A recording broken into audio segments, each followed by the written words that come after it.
How far does sea go? Where does sea go? If there's a bustle in your hedgerow, don't be alarmed now. It's just the two Mikes flicking through tomorrow's papers. What are you doing in my shrubbery, you dirty little... Nocturnal stirrings from the night garden of sporting news with Mike Ninky Nonk Graham and Mike Pinky Ponk Parry on Talk Sport. If you're up with a baby, you'll get it. Look at the light! My face, you're Irish. Shut up before you get into more trouble. This is Talk Sport. We are the two Mikes, and it's time to say a very, very good morning, and I'm delighted to say to Mr. Mike Porky Parry. Very good morning to you, Mr. Parry. Yes, good morning, Mike. You know, the week moves on as the... It's amazing, isn't it, how quickly the week moves on? Sorry, what do you mean by that? Well, I just mean it's amazing. It's already Thursday morning, you know. The week is moving on very, very quickly. Have you got no understanding of relativity or the passage of time? I'm sure I'd like you to explain it to me, but I'm not sure we actually have time. I've explained it to you before. You know what Albert Einstein said... Now, you stop doing that, OK? You know, what you're trying to do is you're trying to make out that I'm afflicted, and if I'm afflicted and you're mocking me, then you're not a very nice person, OK? Yeah, well, that makes two of us. The problem is that my brain is so full of things to say that sometimes the words come out faster than my tongue and my lips can Lots of people have been asking... The only reason is lots of people have been asking me, why is it that Mike Porky Parry sounds like either a walrus or a seal or some kind of demented horse when he's trying to make a point? And I hope that because of the 30-odd years we've been working together, you do nothing but defend me and say... I do. Well, that's because the boy is so dynamic in the way that he drives the thought process in his own head and mine. That's what sometimes happens, Well, I do try. I spend a lot of time trying to defend you. If you over-rev an engine on a tractor, the tractor blows up. Just remember that, OK? But the tractor is the workhorse of a farm. I've got some news on the car. I've got some news on the car. Later. I'll tell you later. What I wanted to say to you was... What Albert Einstein said about the theory of relativity is this. If you spend an hour romancing a pretty girl, it can seem like 5 minutes. Yeah, are you sure he said this? I'm absolutely certain. However, if you were to go and sit on a hot stove for an hour, it would seem like a day.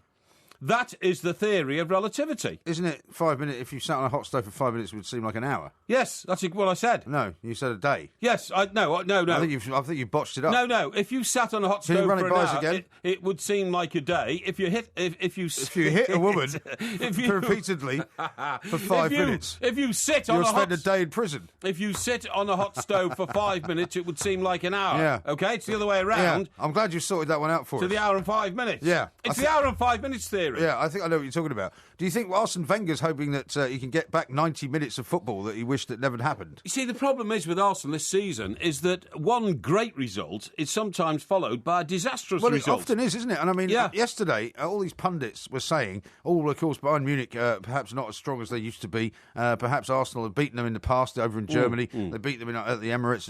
They've got a great chance of getting at least a point. It was slaughtered. It was embarrassing, wasn't it, tonight? Lambs to the slaughter. I saw the game live. I mean, I was doing other things because I'm not the sort of chap who can sit down and watch, doing other things? What do you mean doing other things?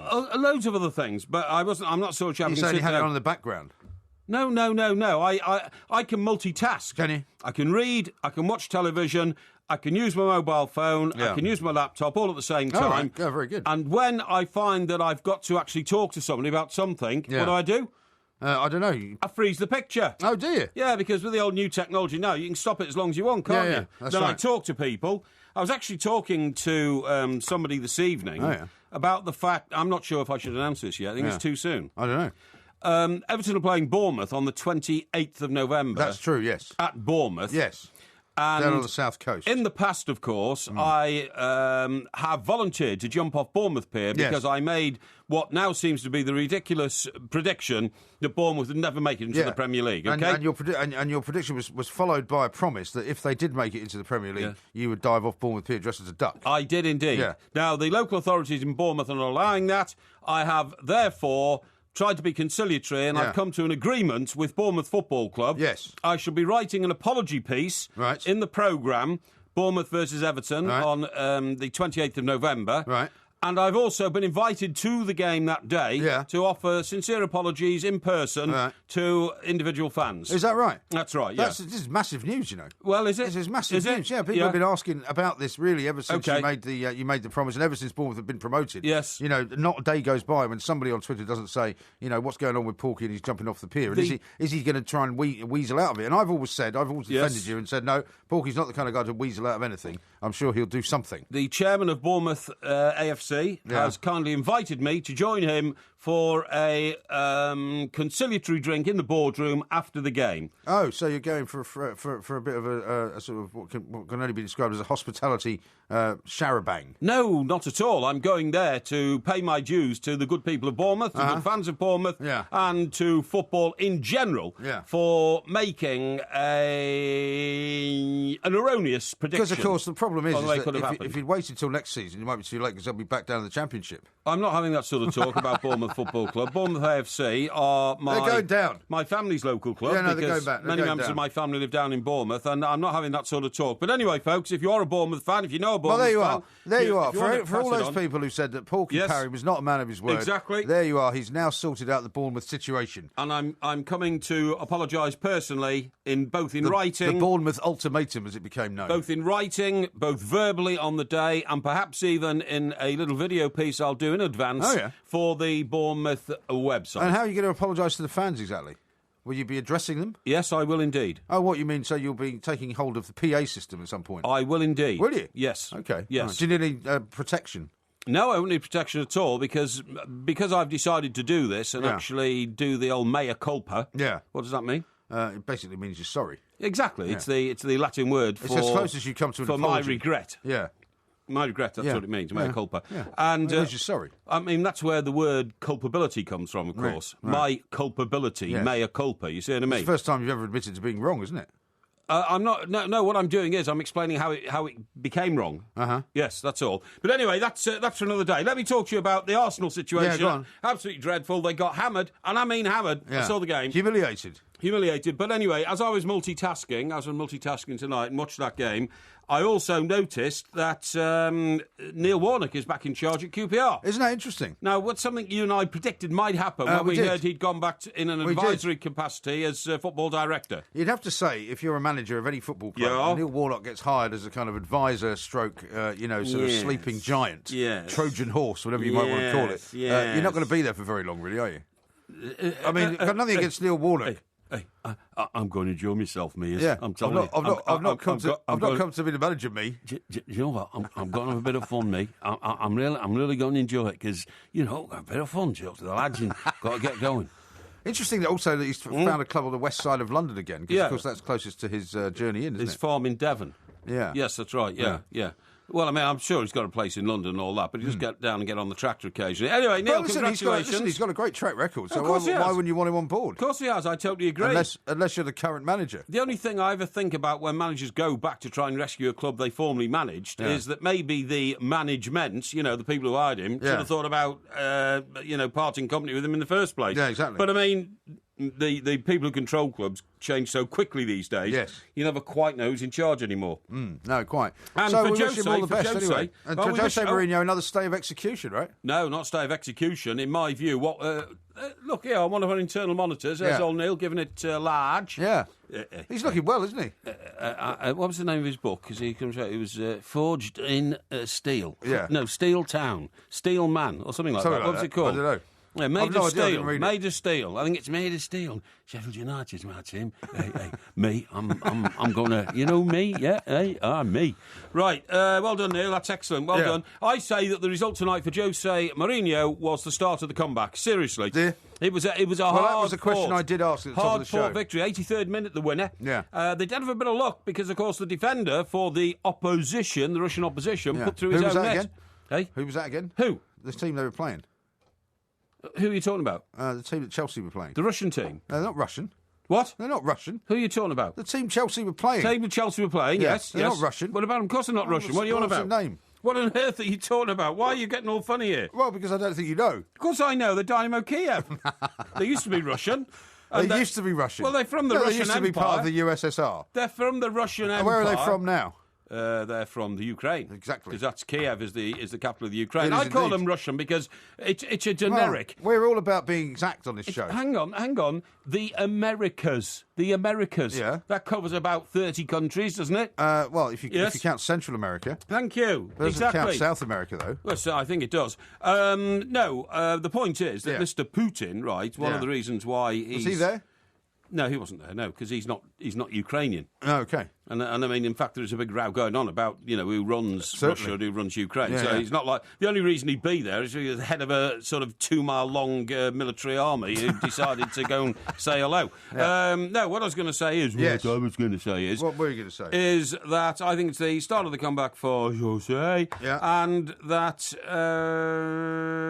I think things will turn around, that Jose will be there. He's a new humble man now. Yeah. I believe he's going to amaze us all with what he's going to do next. I really do. Yeah. Now, how about this from somebody called Mark, which I think is a bit unfortunate given what you've said, right, and how honest you've been. He says, so, jumping off the pier dressed as a duck has been replaced by a written apology and hospitality treatment at a match. What a good deal. No, it's not that at all. It's not at all. I'm sorry, what are you laughing at? It's the mea culpa. I've got to go there and I've got to publicly, give it large in terms of sorrow. Yeah. Maybe you can put yourself in a stocks while you're down there or something. No, I don't think we're doing that. This is Talk Sport. On DAB Digital Radio and 1089 and 1053 AM. A terrific performance. Turn of pace and eye for goal. Shout about it. Talk Sport.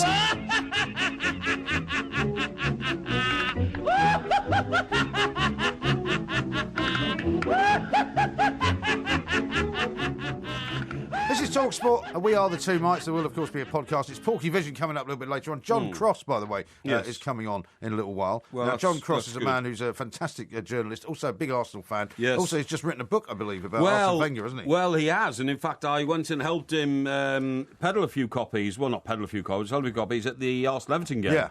We were at a place called, was it Pie Junction or something? Piebury Corner. Piebury Corner, that's right, yeah. And I have to say, a lot of people there who were very enamoured to meet John and to buy a copy of his book. Buy his book, yeah. Absolutely, Do you think you might have to do an extra chapter now on the year that Arsene Wenger didn't make it into the... Because after, 15 years in a row, this will be, if they don't make it, and it doesn't look very good, this will be the first year they haven't made it into the knockout stage of the Champions League. Well, it's funny you should say that, but of course, as you've never written a book, you don't know how the way books work. I've written loads of books. And I've written several books.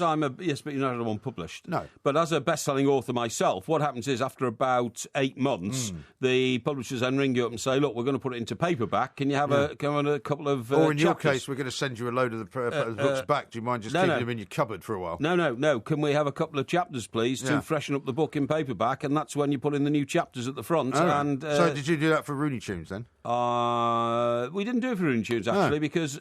Why not? Because Rooney Tunes, the principle of Rooney Tunes was Rooney having a great World Cup in South Africa. Yeah. In fact, he had a dreadful World Cup because he was injured when he got there. Why didn't you update that? Why didn't you update that? Because he didn't want to, basically. What do you mean he didn't want to? Well, I mean, the problem was that he was due to You said you didn't speak to him to do the original book. I didn't, but he was due to publish his own book, which was I think it was the third in a 5-book deal series he's got. And is he still doing that, by the way? Well, I don't know, because he pulled that one because he had such a poor... And so did everybody else involved in the whole thing. But anyway, there we go. So we better draw a veil over that one then. Draw a veil over that one. How about a couple of these? Freddie says, so Porky goes out and gets bladderated in a box instead of jumping off the pier. I think MG should shave Fatso's beard off on air. No. This is penance. Believe me. Well, nobody believes you. Jimbo says he's not a man of his word. He has to write something and get a hospitality box. This is ridiculous. Gerrymandering at its best. No. It's the mental torture of having to admit the mea culpa. This is a mea culpa situation extraordinaire, and I'm subjecting myself to it. So I tell you something. Lloyd says mea culpa is Spanish for my fault. Well, I knew that, yeah. But culpa is culpability, which means fault. What I was going to say was, say to you was, I would much prefer to jump off Bourne-mouth Pier in a duck suit and face the wrath of the swirling, boiling waters beneath the pier, rather than have to go and publicly admit my shame. Yeah. You know what I mean? So, don't you start telling me that it's the easy way out. Nobody's buying it. It's not the easy way out. Here's one from Chase, who said Bournemouth should wheel out Porky onto the pitch in a dunk tank at half-time. Bantam Bouncer says, Rodney Marsh shaved his head in the centre circle at Bradford when he said the same thing as Porky. Porky gets hospitality. It's not right. Well, it's not hospitality, honestly. It's not hospitality. It is a situation involving a meeting of minds, really, to try and sort things out. Yeah. That's the best way to describe it. Here's one from Roy. He says, maybe we could send Porky to the Amazon or New Mexico to see if he can find a cure for cancer so his life has real meaning. I think he's making a reference to the way that you talked to that moth expert. To the moth guy, last night. yeah. Well, all I said, you spent 50 years looking at moths, fine. Is this going to lead to a cure for cancer? That's a perfectly reasonable question. Well, no, you were attempting to demean his life's work. Well, all I said was, what is the point, so to speak? You know what I mean? Right. That's all I said. Here's one from Paul. He says, I hope someone records Porky's speech at Bourne-mouth, although you won't hear it through the boos from the fans. And Brad says he'll be just doing what he does every night, making a fool of himself over a sound system.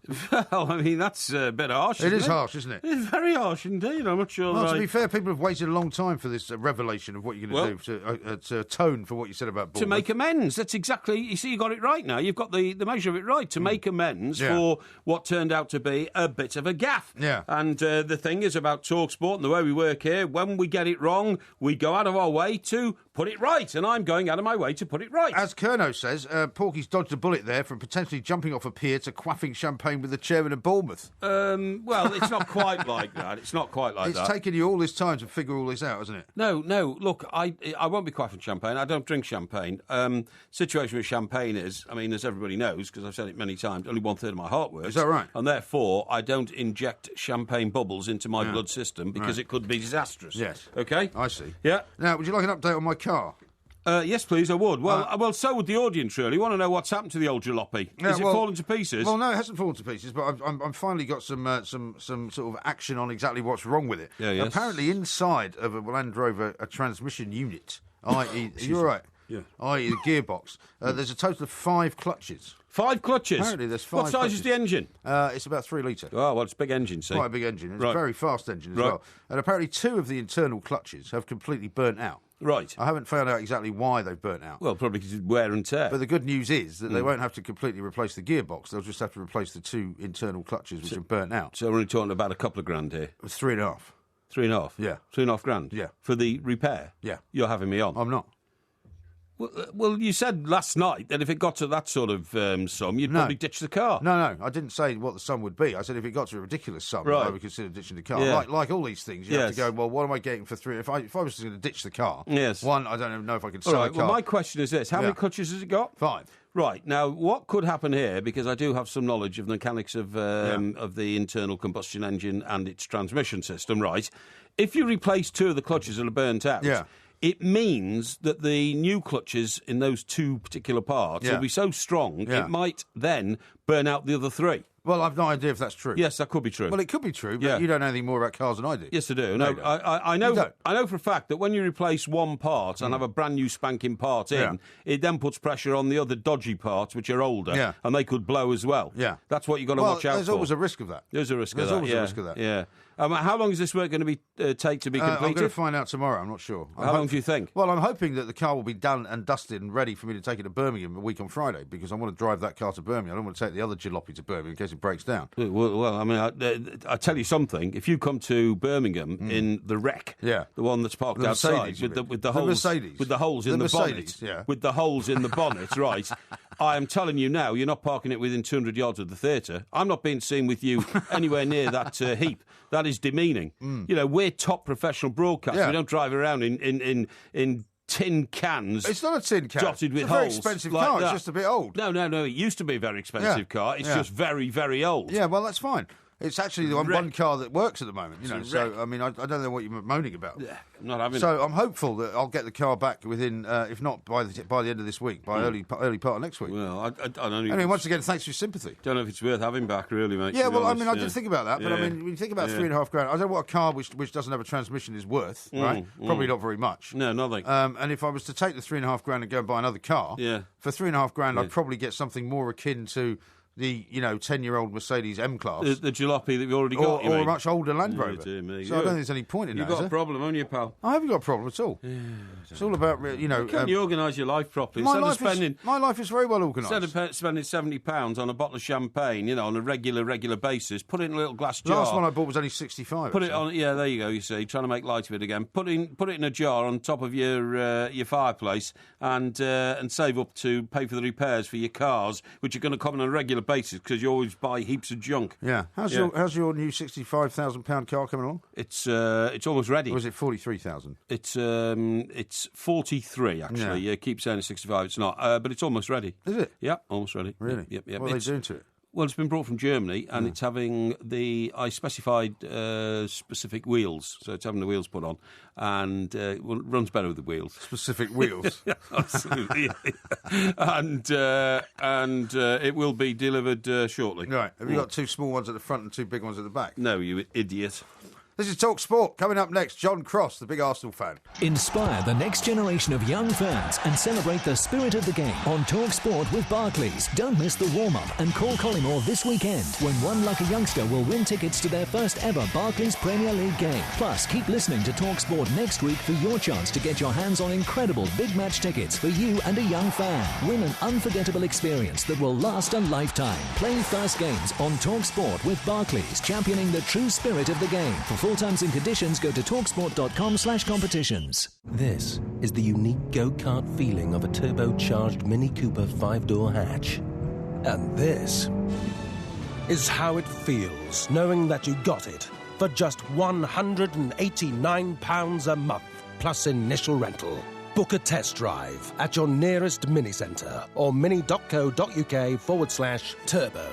48-month hire agreement from Mini Financial Services. £2,899 initial rental. Subject to status. Guarantees may be required. Available for new vehicles ordered by 31st of December and registered by 31st of March. Participating retailers only. Mileage and other conditions apply when you return the vehicle. Visit mini.co.uk/turbo.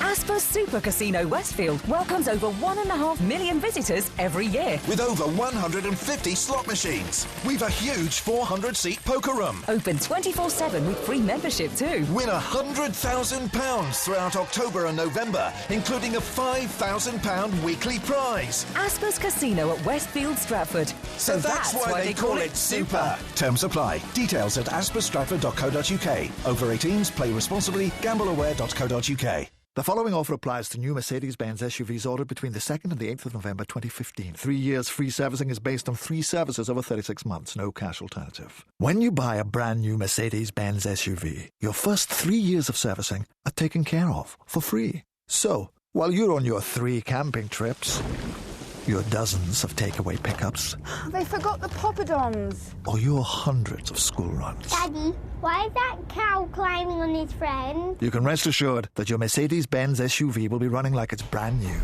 for no extra cost. Visit our SUV event at your local retailer from the 2nd to the 8th of November. Unmissable offers from Mercedes-Benz. Talk Sport. And it's in! A diving header at the end of a 50-yard run. From the root to the tip. Talk Sport. 5-1, baby. 1 in 5. No one here gets out alive now.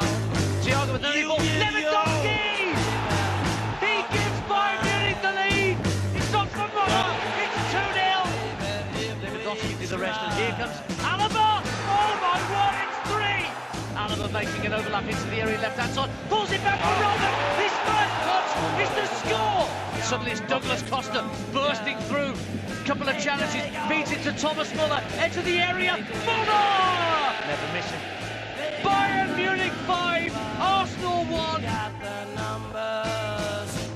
Gonna win, yeah, we're taking over. Come on! There's one thing worse than being an Arsenal fan. That's having to write about Arsenal for a living when they get slaughtered by 5-1 in Bayern Munich. Let's talk to John Cross, who is unfortunately there to see it. John, a very good morning to you. Very good morning to you both. Hope you're both well. Yeah, we are indeed. As I was saying, It can't be anything much worse than being a big Arsenal fan, going all the way to Munich, particularly with all the hoo-ha before the game. That, here's Arsenal, they've beaten Bayern Munich at home. On the way back. They've beaten them before in Germany. They're playing great football in the Premier League. It's all going to go very well. And then this happens. The funny thing is about Arsenal, you just don't know what Arsenal are going to turn up, do you? Is it going to be the team that lost to Olympiacos, for example, or the team that lost to Sheffield Wednesday, or the team that's really sort of capable of going to Swansea and winning 3-0? And it's just unfathomable. But I think the one thing is that you know about Bayern Munich, they've got some of the best forward and attacking players in Europe just at the moment. If you are not at your best, if you're not at the races, really, then you really are going to get taken apart. And I just think Arsenal were well below par. Some of their defending. I mean, analyse all the goals. I think every single one of them you could look to for a defensive mistake. The pressure on the ball. Gabriel stepping up, trying to play the offside trap against Lewandowski for the first one. I mean, Alaba, really, who had a fantastic game throughout, given absolutely the freedom, the whole pitch, to score his wonderful strike. Every single one of them you can take apart, and Arsenal's defensive play was embarrassing, really, wasn't it? Yeah, but John, you've hit the nail on the head. It's the unpredictability of Arsenal which is going to be their downfall, because consistency is mirrored in what Bayern Munich do. You know, they only dropped points in the Bundesliga for the first time last weekend. They are so consistent, it's becoming almost boring in Germany, and it might be boring for the rest of Europe if they march on like this. Why are Arsenal, as you quite rightly say, you don't know which Arsenal's going to turn up, but why does a sensational result so often get followed by a very poor result? Yeah, I just don't know, Mike. And I think that's the reason why Arsenal kind of, are so unpredictable and so unfathomable. I mean, look, after they lost that game against Olympiacos, it felt like sort of the end of the world was coming, really. And then, a few days later, they go out and absolutely swamp Manchester United 3-0 in one of the best performances. Honestly, one of the best performances, I would say, in Wenger's reign. Yeah, no, I agree, but what... For 20, 30 minutes. And how on earth can you sort of put your level on it? It is ridiculous. There were some woeful performances individually, I felt, from Arsenal, particularly Joel Campbell, I think, who was maybe exposed as someone who just isn't good enough at this level. And yet, a previous weekend, sort of he scores in that Swansea win. And I think collectively, you'd have to say sometimes the balance of Arsenal's team isn't there, I don't think, defensively. That maybe they got away with it, and that sounds churlish and a bit unkind sort of from the first leg, but maybe they just did get away with it a little bit. They rode their luck and got that incredible sort of result against Bayern. Sooner or later, you're going to get undone if you get found out like that, really. And Arsenal just absolutely woefully defended. I think the balance isn't right. I think sometimes, I think sort of defensively that they look really sort of kind of woeful. I still think that Arsenal are too short squad-wise. And I'll tell you what, if you think about it, Arsenal at this rate are heading for the Europa League at best. And I think that will pull apart their season because they haven't got a squad to cope with. Yeah, but also the problem, surely, now for Arsenal is that they've managed to make it into the knockout stage of the Champions League for 15 seasons in a row. I think 1999-2000 was the last time it didn't happen, right? It looks as though no matter how well they might be playing in the Premier League, that they're really going to struggle to get through this particular group. And Arsene Wenger has been here before, and I mean you see him day after day, match after match, John. I mean, what was his excuse this time? Well, not offering one really. He was sort of saying we were extremely poor defensively, gave them too much space, sloppy. I mean, really, he couldn't offer very much at all. I mean, he was saying that sort of defensively, it was one of the worst performances that he could remember. I had a negative feeling, guys, going into the game. I really felt that Arsenal would lose that, and I don't think that they had that sort of belief that they could go to Munich and get a result. Because don't forget, Arsenal now, they need this 6-point swing from their final 2 games. They knew what they had to do. They had to try and get a point from Munich. And they never, ever looked like getting it from me. I mean, lots of players were sort of talking afterwards, sort of offering up the disallowed goal from Ozil, such as it was. It's clear handball. He flicks it in with his elbow. I mean, there's absolutely no excuse there. And I think sometimes Arsenal look for excuses, really. And I do think they were painfully undone. I did feel it was a little bit of revenge as well, because, Bayern Munich were shall we say, a little bit unlucky for, and that's putting them mildly in the first game. Sure. And I do think that the sort of revenge was sorted and sort of a dish best served cold, wasn't it, in the end? Yeah, sure. Now, the vital question here, John, of course, is how will this affect the sales of the latest book written about Arsenal, Wenger, and what are we going to do to try and stop a sudden slump in the interest in this book? Yeah, my publisher does tell me, actually, we don't reflect well if they start losing. Well, exactly. I mean, I was down at Pinebury Corner with you last week. Hang on, before you go on about Pinebury Corner, my question to John is, yes. John, could you not avoid Porky at Pinebury Corner? Did he come and seek you out? Was he in there stuffing his face, or was he actually in a nearby Wetherspoons? Where did you find him? No, there was one wonderful moment that always stands out. It was Mike, who was a fantastic guest. I love Mike a bit, so his welcome presence was wonderful for me. But I do remember him telling the owner, Paul Campbell, was absolutely fantastic bloke, give us a glass of wine. Honestly, I'll sort you out with a mention on TalkSport. Well, he's obviously forgotten to do that because he's had several glasses of wine and forgotten to mention his name. No, not at all. John, that is a shocker. That's a shocking thing. So that would be a very unprofessional way to go around. I mean, I do have a tactic for scrounging free drinks, but it doesn't usually extend to dragging my employers into free advertising. I could get banned for that. I think there's a law against that, isn't it? Exactly, yeah, exactly. Anyway, so seriously, John, I mean, so this is it. Arsenal aren't going to make it out of this group, are they? I mean, there's no chance. No, there's not. I don't think. I mean, remember, what they've got to do is basically hope Olympiacos lose at Bayern, which we surely would happen. Then Arsenal beat Zagreb, and then they must go to Athens themselves and beat their result against Olympiacos, in which they lost the game 3-2. So they have to win by 2 clear goals, and that means then they have to get through on the head-to-head. Now, I mean, look, Arsene Wenger was saying it's still possible. I mean, when you get into these equations, it is such a long shot always, and I just don't think Arsenal can do it. Look, maybe the Europa League is their level. For years and years, they've underperformed in the Champions League, and so maybe Europe's second-tier competition is where they should be. Yeah. But what I think happens in the Europa League is clubs notoriously struggle from playing on a Thursday night to the Sunday, because then on the Sunday you're still tired from a long trip or whatever, and it really does adversely, I think, affect results and fatigue, and I think maybe it could end up just sort of almost killing their title hopes as well. So I do think this is a massive disappointment for us. Yeah, absolutely. Listen, John, we better let you go now because we're just waiting for Piers Morgan to come on, start screaming and shouting about Arsene Wenger again. You know what I mean? Better give him a bit of space so he can, the empty vessel, make him most noise again.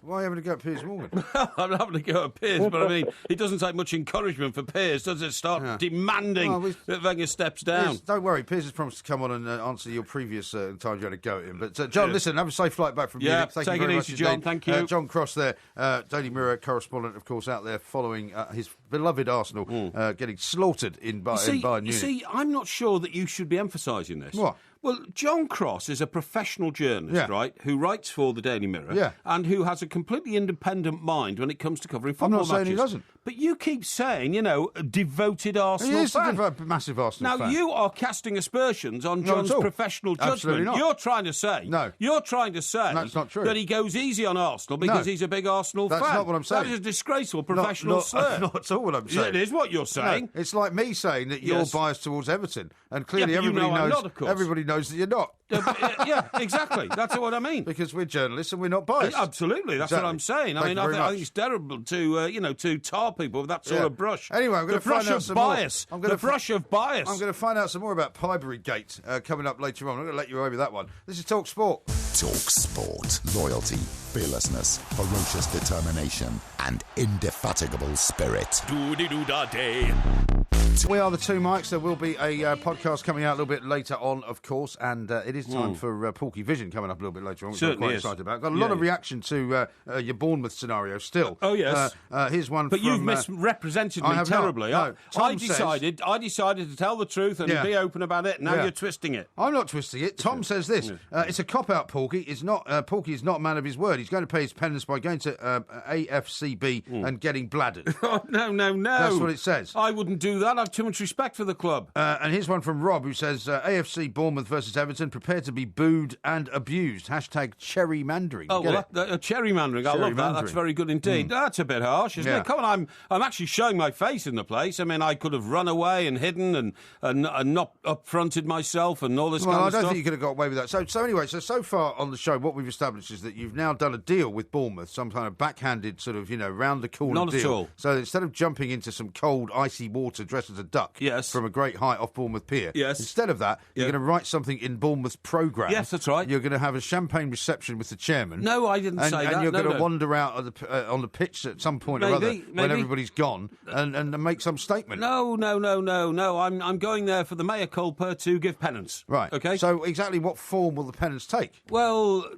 I will be humble. I'll be humble, yes. So will you be like going out in the minute before the game? I mean, after the game? Well, we haven't worked that out yet. Okay. But I mean, I'm going to be there. I'm going to be there, and I'm going to. Meanwhile, the other information that we've just received from John Cross, who, as you say, is a very, very well-renowned journalist, well-reputed. Indeed. Not a man that would ever say anything that was untoward. Twist the facts. No, not a man that would twist the facts. No. Even though he is a big Arsenal fan and he covers Arsenal a lot. Yes. He claims that when you went to Pinebury Corner, you were begging for the guy who runs the place for a large glass of wine, promising him that if he gave it to you for nothing, you'd give him a mention on Talk Sport. Oh, honestly, what sort of a low creature are you? You've got no ethics at all. Honestly, I'm very annoyed with John for having said that. He made that up. It's completely mythical. I mean, why would he make it up? I would never do that. I would always put my hand in the pocket and pay for a drink. You know that. But even if somebody offered me what we would call a concessionary drink or something like that, drink. Yeah, even if they did that, I would never say, I'll give you a mention on Talk Sport that, because that's against the law. Of course it is. You can't do that. No. That is gerrymandering within the rules of radio. And to be fair, you couldn't remember the name of the place anyway.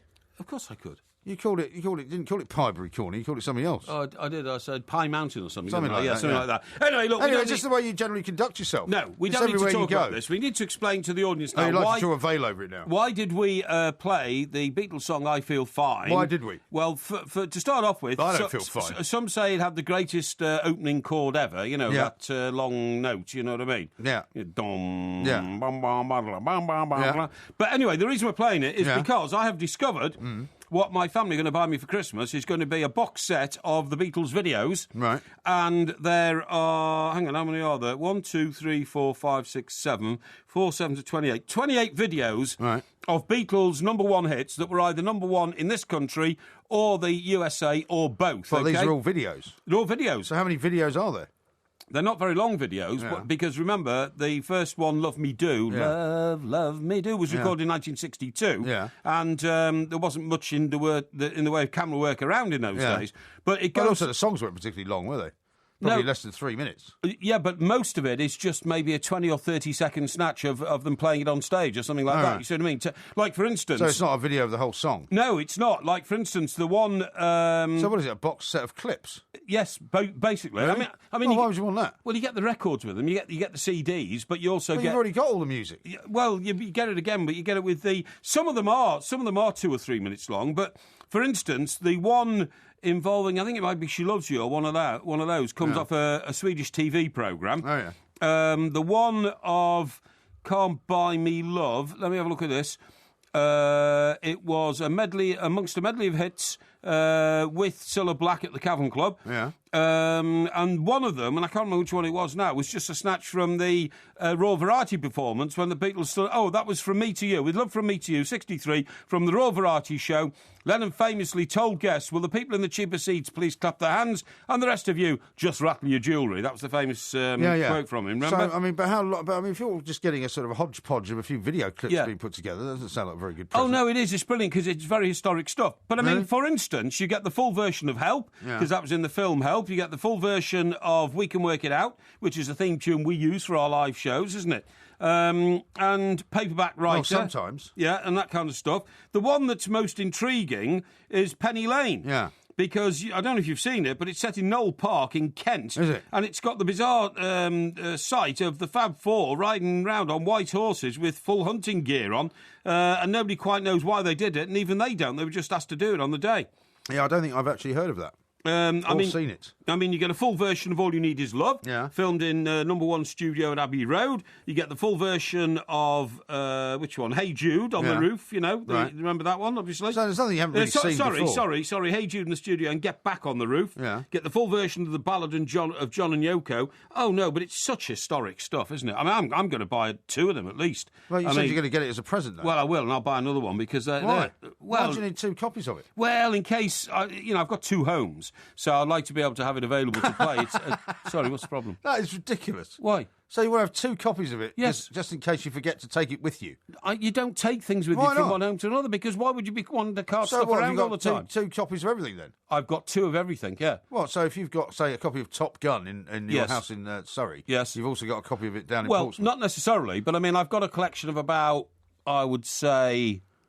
200 CDs in Surrey, and about 200 in Gosport. Yeah, and are they all the same? About 40 of them, my favourite ones, are the same. That's ridiculous. Yes. No, it's not. It's not, because everybody buys the same thing twice over the years. If you were sensible, right, and you understood how to use, online music, downloaded music, you can actually share your music wherever you live. I probably could if I took, an iPod with me and plugged it in. Yeah, if you had an iPod dock, you can have all your stuff in the cloud. But you see, you don't understand. And anywhere you go, you can play it. No, Mike, you don't understand the principle of 2 homes, right?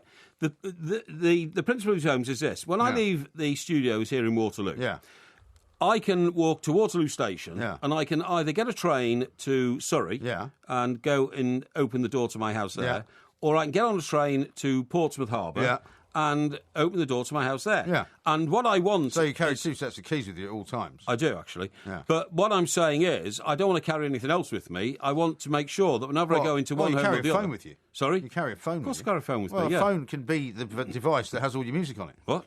If you had a phone... Why would I do that? Well, because then you can put it into a dock, either in your place in Portsmouth or your place in Surrey. I could. And you can play all the same music wherever you were. I like the romance of, getting in there, opening up the old CD player, putting the disc in, having a glass of wine in my hand, hearing the first strands of music, of wine, and all that kind of stuff. Yeah. I do and all that. It's because maybe I'm a bit old-fashioned, but that's why I like to do it, Some people are so old-fashioned, they've gone back to playing vinyl music. So don't call me old-fashioned, because I'm not yet back at that stage, OK? Yeah. Here's one from Roy, who says, What a shocker. Porky's borderline illegal activities are coming to the fore. Perhaps the Porky quiz should be on his felonies.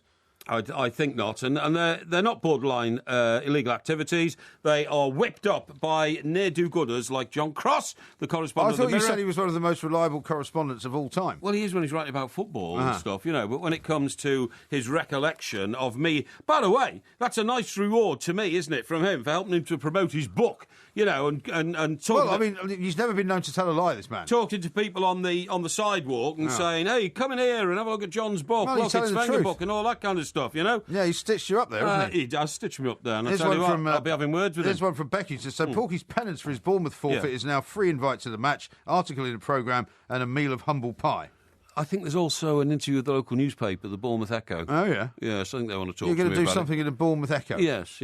Are you going to admit to being a complete plank? And not actually jumping off the pier when you promised to do so? No, they're not going to do a piece on me and then put a headline on it, Plank of the Year. That'd be good, actually. Visits Bournemouth and I think they should. That's what I would do. Oh, really? Yeah. If anybody in the Bournemouth Echo had any imagination, which I'm sure they don't, because that's why they work for the Bournemouth Echo. Oh, that's a bit harsh. I would do that. I would do that. It's a fine newspaper. Now, how about this from Tom? MG, please make sure video evidence is obtained of Porky's on-pitch statement and it's posted on 2 Mics TV. Well, I'm sure there will be some evidence, there'll be some facility to do that sort of thing, Now, here's one from Keith in Camden. It says, Evening, MG. After that shameless announcement by Porky, I feel a new term is needed in the lexicon. Rather than welching on an agreement, I feel the term should be henceforth known as to parry on an agreement. Well, parry is already a word. You parry a blow. And what I'm doing is I'm parrying the cascade of criticism I was getting for making a wrong judgment on Bournemouth. I volunteered and would still like to jump off the pier at Bournemouth into that icy cold sea, swirling around the bottom of the pier in very dangerous seas, but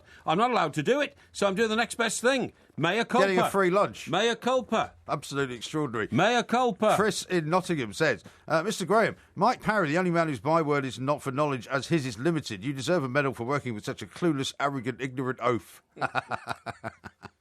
Never a true word. Do you think that's funny to read that out? I do. Well, it's come from one of our listeners. Yes. I feel duty bound to read it out. OK, why don't you read out some of the messages from our listeners which say, you know, I'm suave, sophisticated, full of knowledge, and there aren't any of those. And I find it almost unbearable to work with the ignorance of the oafishness of the rotund one. Because there aren't any of those. Yeah.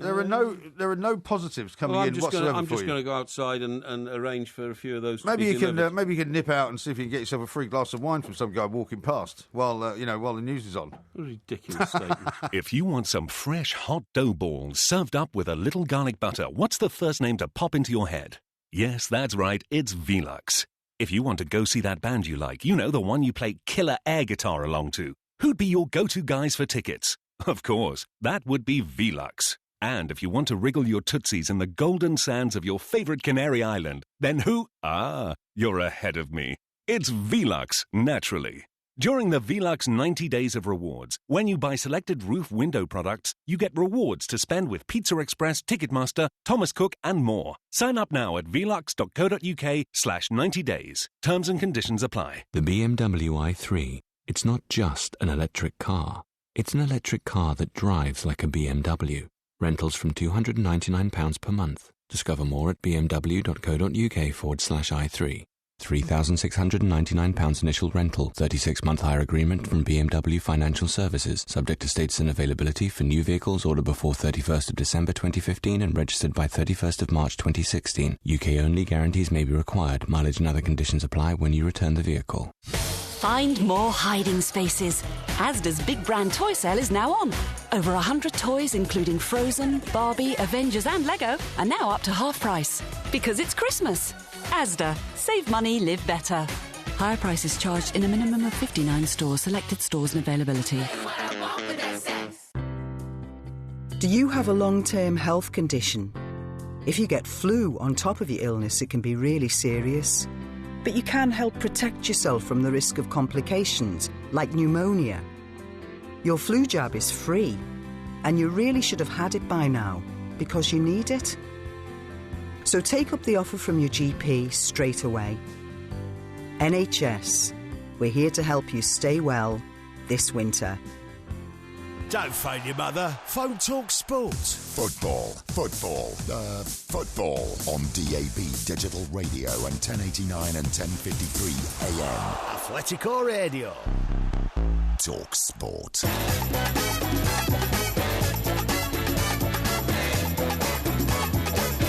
This is Talk Sport. We are the two mics. We've got lots more coming up, and of course there will be a podcast coming out around about 7 hours from now. A lot of tweets and texts coming in. You can tweet us, of course, at the two mics. You can text us on 81089. Hope I'm getting a bit more support. I'm afraid not. No. Lee Horner says Porky has two of everything. What a stuck-up snob. What? John from Epsom says Porky's not a plank. A plank could jump off the end of a pier without having a heart attack. And here's one from, where are we? Tom, who says, can you please make sure that video evidence is obtained of Porky's on-pitch statement and it is posted on Two Mics TV? Oh, I think you read that just before the break. This is from somebody else. This is because you're so determined to rub my reputation into the gutter. And then Becky says there'll be a record attendance at Bourne-mouth if the Porky tribe turn out to see their hero. Yeah. These are all the people who are still banging on about how you were gerrymandered by Twitter. Yeah, exactly. In winners and losers. Exactly, they will, yeah. Extraordinary. Listen, I want to tell you something very sad. Go on. Tom Graveney, right? Yeah. Now, remember we talked last night about... Colin Welland. Yes. dying, and terribly sad and all that kind of stuff, obviously. But Tom Graveney died earlier this week, and I think Ben did it in his news bulletins, because he was a legendary cricketer at 88. Yes. Played for England, immaculate in the way he delivered his batting strokes and that kind of stuff. But you know what I found out? He died just 9 days after the death of his older brother, Ken. Is that right? Isn't that amazing? Yeah. Sometimes that does happen, doesn't it? I mean maybe they were very close. Particularly happens with twins. Yeah. Quite often happens with husbands and wives as well. Yeah. Yes, absolutely. But, maybe they were just very close and, they spent their later years, I don't know, in each other's company and all that kind of stuff, Right. And then one dies, the other one dies 9 days later. It's absolutely amazing, that is. Quite shocking, really. Well, it's not really, because I said they're at peace and all this, and if we believe in heaven like I do, they go to heaven together or very closely together. You believe in heaven? Yeah, of course I believe in heaven. Why do you believe in heaven? Well, I believe what makes you so sure that there is a heaven and a hell? Well, if you believe in heaven, you must believe in hell. Sort of. I could never murder another human being for fear of being excommunicated and redemption, i.e. not being allowed into the kingdom of God. Right. You see what I mean? But do you not think that there are other things which may be not quite as bad as murder that you've done to people that might actually cast a stain on your character? No. Of course, I've never committed a crime against anybody. Well, no, it's not like, if you're a murderer, you don't go to heaven. I mean, the whole point of Christianity and of religion and of God and of Jesus is forgiveness, isn't it? Yeah, but taking another person's life means that you've deprived them of life on earth, if you see what I mean. Yeah. So I don't think that's good. I mean, you can be forgiven for doing that in religion, can't you? That's the whole point of it. Well, no, I don't think you can. Yeah, of course you can. No, I don't think you can. Let he who cast the first stone and all that. Yeah, but that's all about the Ten Commandments and adultery and all that kind of stuff. It's not about murdering somebody or something like that. No, but the whole point of religion is that you are forgiven by your God for what you've done on earth as a human being. It depends on the crime, I think. And you don't get eternal damnation necessarily. Well, if you're sorry. Well, I think you do. I mean, the 4 guys who murdered. Who was the great priest who got slaughtered in the cathedral after the king said, "Will nobody rid me of this troublesome priest?" Thomas à Becket. Thomas à Becket, that's right. 4 guys who saw him off. Yeah. Were actually they never went anywhere except hell. How do you know? Well, this is the belief that I have. The belief I have. Because one of them launched a sword at him and split his head open. Yeah. And then the others jumped on him and and all this kind of stuff. And yeah, but you have no idea whether they ended up in hell. Oh, they will have ended up in hell without for sure. For sure they will have ended up in hell. You can't go around murdering priests and then hope that get redemption. You were brought up as an Anglican, right? I presume. I was brought up as a Church of England person. Yeah, that's an Anglican. No, not necessarily. Well, what is it then? I think I went to the United Reformed Church. Right. Yeah. A reformist then. Sort of, yeah. But you didn't have confession in that route, did you? No. See, I was brought up as a Catholic, right? Did you go to confession? Yeah, of course. Did you kneel in the box and tell the vicar or the priest, the priest all you've done? And I very quickly came to realise that basically it didn't matter what you did, because whatever you did, you confessed it to the priest. He would say, do 4 Hail Marys and a couple of Our Fathers, and that was it. Did you confess to shoplifting? No, I didn't actually. Well, no. In that case, you didn't confess your sins. You haven't been forgiven for that, have you? No, because after the age of about 13, I stopped going because it was pointless. I mean, I used to be an altar boy, right? So I would go to confession. But the other thing was, I said, this is meant to be an anonymous scenario, right? Whereas the priest knows exactly who I am. Yes. He knows exactly who's waiting in the church to see him. He knows everybody that's coming in to confess their sins. Absolutely. And so he's getting all this gossip from people. Yeah. And he's having to hold it all in because you're not allowed to tell anybody. Yeah. But basically, what I learned as a child was that no matter what you do, God will forgive you. Yeah. Well, I never learned that. I learned that as a child, if you sinned, then you would pay for your sins in the afterlife, and so that's why. There's more sins than just murdering people. Well, murdering's not good, and so I don't go around committing crimes or being horrible to people because I think it'll come back on me. I mean, that's the fear that keeps me going. Yeah, the other thing keeps me going. Because of all the things that you've done to people over the years, that means you won't be going to heaven because of the large volume of your crimes. No, my moral Christian code doesn't allow me to behave like that. Listen, talking about sinning and crimes and all that, right? A number of police forces have now declared they will no longer accept calls from garages complaining about drivers who filled it with petrol and driven off. They haven't got the resources to chase them. Yeah. Oh, well, thanks for announcing it live on national radio. Well, no. So now everybody will go in and get free petrol and drive off. Well, this is a publicly known issue, right? Yeah. It's happened. Where's it happened? I've been doing some research on this. Have you? And it started in the Surrey Force, so it's down in Stockbroker Belt land. All right. Lynn Owens, who leads the Surrey Force... That's good news for you, then. Yeah, it is good news, but I don't go around stealing petrol. Said offences such as petrol theft, vehicle crime and shoplifting were now often left without investigation. Okay? Shoplifting? So shoplifting. They don't regard that as very serious? Well, they don't seem to. I saw a bloke once in a Tesco's who came in, and it was winter and it was cold. It was like early December, and he was clearly a drug addict because his face was a terrible state, honestly. And all he had on were ragged clothes but a very heavy overcoat. And he came in... Sure it wasn't the Big Lebowski? Well, I've no idea. I've never seen that. Is that a film? That's a movie, yeah. No, I've never seen it. Okay. So he comes in and he goes to the freezer compartment and he literally opened his coat and he took out about 6 steaks and some mince and all that and he put it all in his coat and then he just turned around and smiled and walked out. Yeah. So I went to the checkout desk and I said, I've just seen an act of theft. Right. I said, a very, very... How very public-spirited of you. Yeah, exactly, yeah. And, poor guy was probably hungry. He was. He looked emaciated. Yeah. And I said, you see that guy? And I went to the door. I said, he's stolen all your food. He said, oh, all right, thanks. So What's your problem? Stolen all your food. Yeah, that's right, yeah. He's taken about 3 things out of the freezer. So the guy said to me, do you estimate it was £100 worth of food? Right. And I said, what? He wanted me to value the amount of food he'd he'd taken been stolen. foie gras? Yeah, he wanted me to value it. I said, well, no. I said he took a few frozen steaks and he took some mince and all that and a few packets of things, pies, I think. I said, how do I know what it's worth? Yeah. He said, oh, OK, but it wasn't £100. Right. I said, well, I don't think it could have been £100. I said, I didn't have a bag or anything. I stuffed it all in his coat. Yeah. He said, all right, thanks. I said, why are you asking me? This is before you had to pay for the bag as well, presumably. Yeah, exactly, yeah. I said, why are you asking me? He said, oh, well, the police won't come unless the shoplifting thief has stolen more than £100 worth of goods. Crazy, so there's no point in ringing them. I mean, that's disgraceful. But, I mean, imagine now when you go to a supermarket, there's loads of people walking out with stuff down their coats because they can't be bothered buying a bag. Well, I put peas in my pocket the other day and nearly walked out of a co-op with them. Yeah. And I got to the door and thought, I thought, crikey, I've nearly stolen this. Yeah. I went back and paid for it. Yeah. I mean, I actually went to the supermarket last weekend and I thought, I don't know what all this madness is about buying bags. Yes. And I said to the woman, she's like, would you like some bags? And I was like, yeah, I would actually. Yes. I said, are they 5p? She went, yeah. I'll have 2. Yeah. You know, no, what's the big deal? Why does everybody get so worked up? So I bought 2 bags, 10p, you know, so what? You know these self-serve places? Yeah. Now, I use one of those late nights sometimes when I've left here. Yeah. And they can be very maddening, those. Well, they can be, but I've worked it out. And it says, right, have you used one of our bags? Yeah.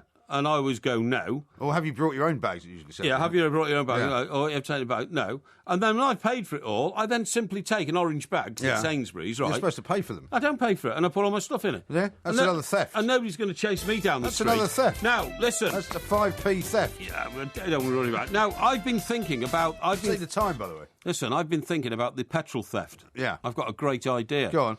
Well, there's 2 ways that you could stop this happening. Yeah. First of all, in future, we should all only pay for petrol by credit card. Yeah. Do you agree? Yes. And then you swipe your card before you put the petrol in the car. Yeah. So if that's what you do in America. Is that that's the way? And is that almost universal? Pretty much, yeah. Universal, yeah. Okay. In America, funnily enough, they still have a lot of places where they have a serviced pump. So a guy actually comes out and puts it in for you. Oh, yeah, no, I've seen that. That's happened to me in Washington, D.C. Yeah. And I find it so bizarre. Yeah. We gave that up 30 years ago in this country. Yeah. But it's... And you never quite know what to do. Well, the thing is as well, you know, that they always have signs around saying, you know, do not let a homeless bum pump your gas.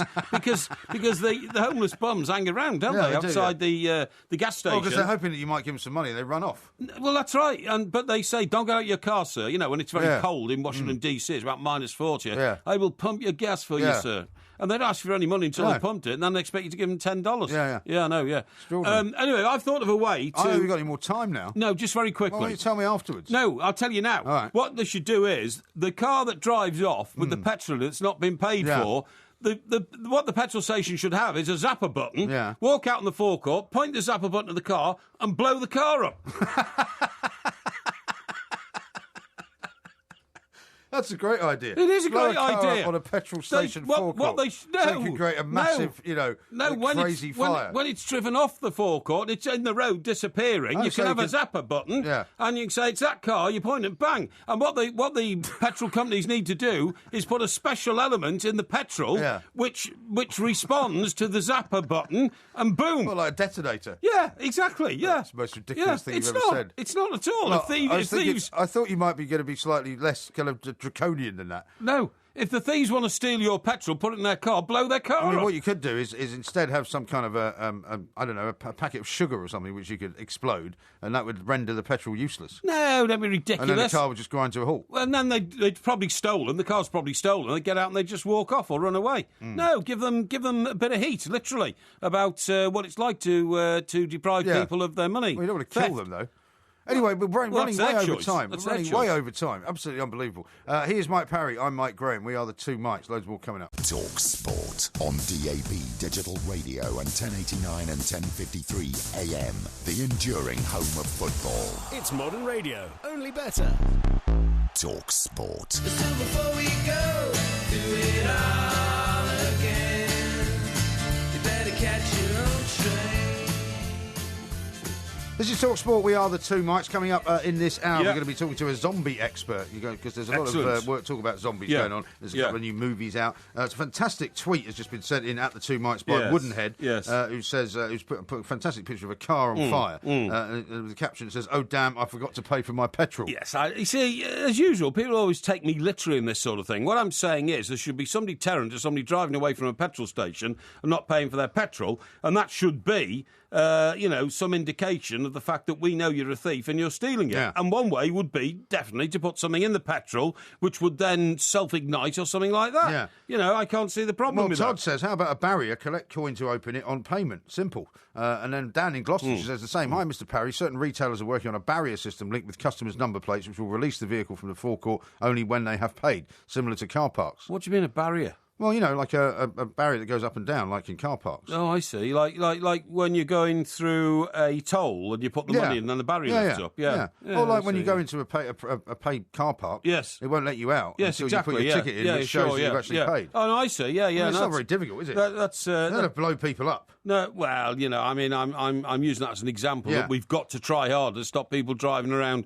on free petrol. They're mostly in stolen cars anyway, so they don't care. And in fact, they're the sort of people who just drive through the barrier anyway and smash it because they've got a stolen car. Well, they might do. Yeah. Chris says this, how about a zapper that blows up gerrymandered wine and stolen carrier bags? Well, funny you should say that, right. I was looking at my reports in the Grocer magazine, which I look at all the time. The Grocer? Yeah. That's one of the magazines I applied for a job with. I know, you told me that, yeah, because I get them all sent to me free because, people know that I'm a knowledgeable, consumer. Where do you pull this stuff? No, knowledgeable consumer. Have you got two copies of the Grocer, one in Gosport and one in Surrey? No, you idiot. No. A popular consumer of trade magazines. And now, you see, I roundly got, mocked and reviled because I said that I sometimes donate my out-of-date beer in my fridge when I see it's gone out of date and I haven't drunk it. I take it out and I give it to down and outs, because they like it. Do they? Well, they told you they like it. No, but they prefer out-of-date beer to no beer. Yeah. That's the point. So it's like a service. But what caught my eye in my magazine was the fact that Morrison's, the supermarket, have now decided to give all their out-of-date food to the down-and-outs. Well, I that's a good thing. I think it's a very good thing, yeah. Yeah, I think it's a great thing. Well, and where do they think they got that idea from? Oh, you think they stole it from you? Well, I'm not saying they stole it from me, but I'm saying they are of a similar mind of thought that it would be criminal to waste good food or good drink in this country, particularly, right, and this is where I am absolutely exonerated of any wrongdoing. The woman in the government who actually looks after food and agriculture, whatever her name is, is she the health minister? Well, the Minister of Agriculture. Agriculture, something like that. She said... Fisheries and food. She said I can go for up to a week after the sell-by date has passed and still eat food. I don't have a problem with it. Well, therefore, why am I being reviled for giving away out-of-date beer to people who can't afford to buy it for themselves? Because you're not doing it out of any sort of sense of decency. I certainly am. You're doing it just because you think this will be something I can look good doing. No. That's why you do it. Oh, I don't do it. You hope that somehow... now we know why you do it, because you want to look good in the eyes of God, so that maybe you can get into the kingdom of heaven by doing some kind of good deed. But also because it makes you feel good generally that you've got all this largesse to give to all these people who you've previously described as filthy, ghastly, horrible people. I've never described any human being as that. Yes, you have. And I suppose you've seen plenty of pictures of me posing, giving out-of-date beer to down-and-outs, haven't you? And, let's put this on Twitter. Well, you must be mad. I'd like to see them, actually. I don't do anything like that. I'd like to see them, but you talk about it a lot. Listen, we've got to stay in a hotel in Birmingham next weekend. Oh, yeah. Have you booked it yet? It's all booked, yeah. What about your whinging and moaning about the hotels don't give you Wi-Fi anymore? Well, when I went to Mexico, I was moaning about the fact that they wanted you to charge $12 a day for Wi-Fi. Yeah. Which I think is absolute disgrace. Well, what's $12 a day? Well, if you're staying somewhere for 2 weeks, that's £8. That's 12 times, times 14.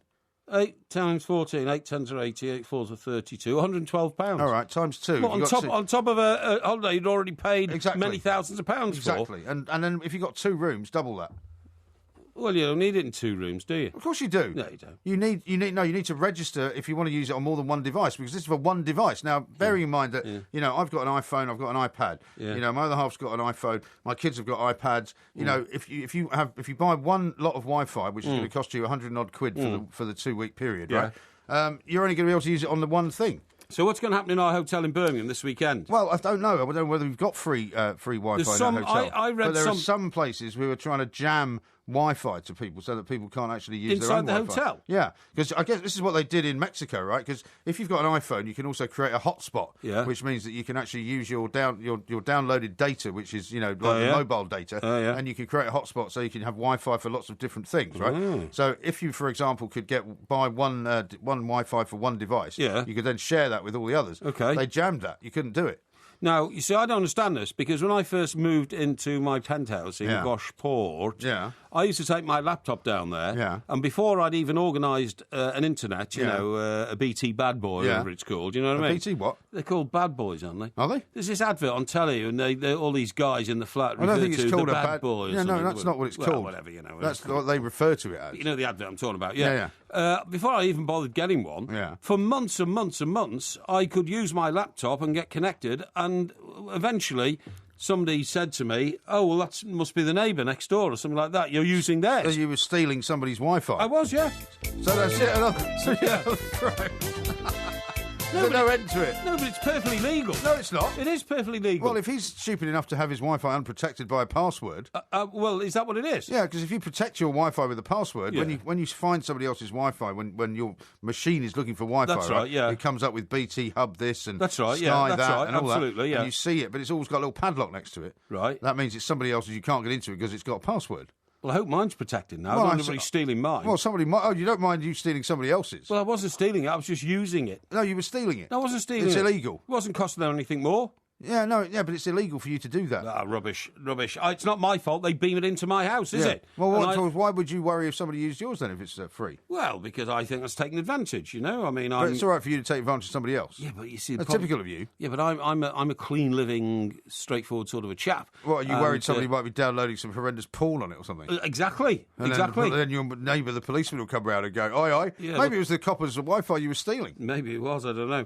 But I find this all very confusing, and I wish the whole system could be simplified so that actually anywhere in the world you walk, you're connected. Yeah. And that shouldn't that be easy in this day and age with satellites and all that kind of stuff? That should absolutely be the case, but sadly it's not. Yeah. I mean, number of people that complain that you can't even get TalkSport on AM in central London because, despite the fact that we're a very sophisticated radio company, the size of the buildings, the frequency of the transmission and all that. How does radio work at all in New York City? What do you mean? Well, look at the size of the buildings. Well, it's transmitted. But it's transmitted through airwaves, and there are, we all know what Manhattan looks like, and the number of huge buildings there must trap radio waves. They must have a better transmitter signal than we've got here in London. No, they must have. I suppose it must be hard. I suppose there's nowhere in New York where you can't get 10-10 winds. I suppose there's not. No, I suppose they put it on top of the Empire State Building or something like that. Well, they do. Yeah. In fact, actually, sadly, to have to talk about the Twin Towers, but there was a massive, great radio area on top of the North Tower, and a mobile phone mast as well, which is why all mobile phones went down. Yes. But that's another story. Now, coming up, we've got loads more to do, including talking about zombies with our expert, Dr. Stephen Schlossman, Assistant Professor of Psychiatry at the Harvard Medical School. Yes, that's You might be able to solve a few of your mental problems. And we're going to hear a few more Beatles tracks because, of course, my Christmas present for my family is going to be a collection of 30 Beatles videos. I can't wait to get it. It'll be fantastic. Yeah. Well, Christmas can't come soon enough. This is Talk Sport. UEFA Champions League football live on Talk Sport. Get set for another season of exhilarating European football action. Come on! Featuring full match commentaries of all the Premier League teams in action and updates and goal flashes as they hit the back of the net. Champions of Europe again. Plus full-on post-match phone-ins following all the action. UEFA Champions League football live on Talk Sport with Direct Line. For 5-star rated van insurance, search Direct Line Van. The BMW i3. It's not just an electric car. It's an electric car that drives like a BMW. Rentals from £299 per month. Discover more at bmw.co.uk/i3. £3,699 initial rental, 36-month hire agreement from BMW Financial Services, subject to status and availability for new vehicles ordered before 31st of December 2015 and registered by 31st of March 2016. UK only, guarantees may be required. Mileage and other conditions apply when you return the vehicle. This is Private Neil Patel getting out of a helicopter on an overseas training exercise. He's also doing an IT apprenticeship. This is Private Julia Dean on a live firing exercise.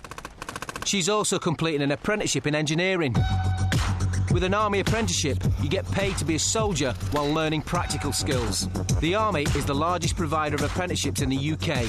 With thousands of jobs available now, there's more than one way to be the best. Apply now. Search Army Jobs. There's such a fuss made about celebrities these days. The ones from the soaps, from reality TV, the ones who are famous for being famous. Well, Lloyds Bank think it's time to celebrate the right people. The plumbers, the florists, the architects, Britain's small businesses. And that's why they've designed their new business current account. It's straightforward and easy to use, it offers free electronic payments, and it comes with support from the Lloyds Business Management Team. So Britain's small businesses can keep doing what they do best. Find out more at lloydsbank.com/business current account. Lloyds Bank PLC. Free electronic payments conditions apply. On digital radio and 1089 and 1053 AM. Talk Sport. Well, no one told me about her, though they all knew. But it's too late to say you're sorry. How would I know? Why should I care? Please don't bother trying to find her. She's not there. Well, let me tell you about the way she looked. Recognise that song? Yeah, it's the Zombies, isn't it? Very good, yeah. Exactly. Even you couldn't have got that one wrong. That would be from the 60s, wouldn't it? Yes, indeed it would. Now, also listen, recorded by Santana. I'm really looking forward to talking to Dr. Schlossman, right, Yeah. who's our guest. But the reason that we've asked him to come on, just to fill in our listeners' background, a new book called A Cultural History of Zombies by Roger Luckhurst has just been published. And it makes claims to the fact that actually, you know, going back nearly a century, Haiti was the centre of a situation where anthropologists were going there and finding people who were in a zombified state through powders that local doctors, now called witch doctors, were giving them to reduce all their human and physical senses. Oh, yeah. Amazing. Well, do you remember we spoke to a guy about the so-called zombie godfather? We did, yeah. Who I think died in, the last sort of few months or something like that. And we spoke to a guy who was very knowledgeable about the whole kind of religion, if you like, of zombies in Haiti. But let's talk to Dr. Schlossman and see what he makes of it all. Dr. Schlossman, a very good morning to you. Welcome to the show. Thanks so much for having me. Thank you. Now, I know that from reading what you've written about and the fact that you're known as Dr. Zombie, that you're more kind of interested, I suppose, in the cinematic sort of presentation of zombies rather than perhaps what the people in Haiti were doing. But there seems to be an awful lot of interest in zombies at the moment, doesn't there? Oh yeah, I mean it's a juggernaut right now. I have a buddy who writes about zombies at Southern Utah University, and 4 years ago he wrote, "This trend will be over in a year," and he just wrote his next book saying, "I was wrong." Right. It's still going strong. Right. And what is it? What is it about the sort of the cult in the movies that makes it so popular? I mean, my own son, who's only 8, decided this Halloween he was going to dress up as a zombie, and he was brilliant. I mean, he tore his shirt. He put blood on his shirt. He made his face look like it was a sort of undead colour. Stuck his hair up. I mean, I don't think he's even ever seen a zombie movie, and yet here he was looking just like one. You must have been so proud. I was. A proud moment. I was. Well, the little boy was imitating his father's normal look, Doc, so that's what it was all about. Yeah, very funny. So the sweet side of the current fascination, actually, it's almost sort of simple. I mean, it's a really easy costume to do well. Right. So, if you're kind of hurting for a costume and it's Halloween, it's really easy to put together a zombie costume. They are the great equalizer of Halloween ghouls. Right. There's no leader of that pack. No, sure. It is a zombie gathering. Now, Doc, do you accord to the fact that the zombie popularity now is originally based, going back up to a century, on reports from the Caribbean, mostly from Haiti, that people did develop powders which could reduce people to a state of, a zombified state, to being, complicit to the will and the needs of other human beings. Yeah, of the dark priest. Wade Davis first wrote about this. He was he is an ethnobiologist, ethnobotanist, who was based at Harvard, who went to study the long-told stories of zombification, mostly in rural Haiti, not in the cities. And the idea was exactly what you just said, to extract some kind of revenge against someone who's transgressed against the society. Somebody would be taken by these dark priests, and then given a concoction of fluids that included, the skin of the New World toad, which induces a kind of delirium, as well as the pufferfish toxin, the teratotoxin, that slows down heart rate and blood, pressure enough to make people think, in the absence of modern technology, that you're dead. Yeah, and then you get buried, and then you get dug back up, and I think we spoke to Wade Davis. I think that's the guy we spoke to, because we spoke to him when the story came out that Max Beauvoir, who was known as like the Pope of Voodoo, had actually died. And he was called a variety of names, the Godfather of Voodoo and the Godfather of Zombies and all that. And Wade Davis actually was quite interesting, because I remember you had a bit of a row with him, Porky. Do you remember? Yes. Because he was saying basically that the Voodoo religion was as much of a religion really as anything else. Yeah, but we don't think it is, do we, Doc? Well, it's an interesting question. So we're talking about two entirely different things that have somehow gotten conflated together. So the stuff that Dr. Davis wrote about, and then other people, Zora Neale Thurston wrote about it when she was getting her degree at Columbia before she went on to be a famous writer. That stuff is debatably real. In other words, there are case reports and there are plausible explanations for how those things came into being. And the religion itself, the sort of voodoo religion, and there's probably a better name for it, is a combination of sort of island traditions and West African traditions. So it's traced back to West Africa. I mean, those same pufferfish that are found off the coast of Haiti and other Caribbean islands are also found off the coast of West Africa. So these are traditions that go back hundreds of years. Yeah. That's really different from the cinematic zombie. And in fact, when that tradition was born in 1968, when Romero made Night of the Living Dead, he didn't call them zombies. He called them ghouls. He wasn't thinking zombies at all. It was one of the Hollywood magazines that called them zombies, and the name stuck. Yeah. So now when you hear the word, your first image isn't of what Davis was writing about. It's of these slow, shambling, cannibalistic animals. Or not animals, but humans who've been turned into something awful. Yeah. And that's really different. There were zombie movies before Night of the Living Dead, but there's like White Zombie with Bela Lugosi, and they were still subversive, because the idea there was like, God forbid there should be a white person who becomes a zombie. That was the notion there, the sort of challenging of the racial biases, because it was, at that point, it was thought that only Haitian black people could become zombies. Yeah. But nobody was afraid of zombies. They were afraid of becoming zombies. Right. And then in Night of the Living Dead, this sort of switch came where now we're going to be afraid of zombies, but they weren't even considered zombies originally. That's just the way history works. No, that's right. And didn't Michael Jackson do an awful lot to perpetuate the zombie myth as well? Because Thriller was based on zombies, wasn't it? Yeah, so the zombie storyline, especially the one that Michael Jackson showed there, that never went away after 1968, but it sort of hung around in these underground and mildly subversive settings, occasionally bursting forth in movies like Dawn of the Dead in 1978. But when Michael Jackson did that video, which was in the 80s, it was still fairly underground, but people knew about it, and it got hot. So now you see kids in summer camp learning that dance from Thriller, and they're clearly being zombies. Even the kind of jerky way they move and the way they seem to be off balance is consistent with what you see in the movies. Yeah, absolutely. It's fascinating. I mean, one of the things that Wade Davis said as well, and I found this. I mean, I don't know how you use this in your work as a assistant professor of psychiatry, but I mean, as far as the whole religion and the belief systems of people in different parts of the world, and in say Haiti in particular, how different would that be if you were to describe it to somebody from Mars? Than somebody like my co-presenter here, who just told me about an hour ago that he believes in heaven and hell, and that he thinks that if he does something bad, he won't be able to go to the kingdom of heaven, which is just as ludicrous, isn't it? Yeah, well, that's the funky thing about religion. It's ludicrous if you don't believe it, but it's totally plausible if you believe. I mean, that's what faith is, I guess. It's making that leap in the absence of kind of something logical to back it up, and you could even, my friends who are religious scholars would say, asking for something to back it up is actually the opposite of faith. You shouldn't need that, But that's so. I guess that's an interesting existential question. It's all in the eye of the beholder at that point. It certainly is. And of course, Live and Let Die, the James Bond film starring Roger Moore, that also perpetuated zombieism, didn't it? In Haiti itself.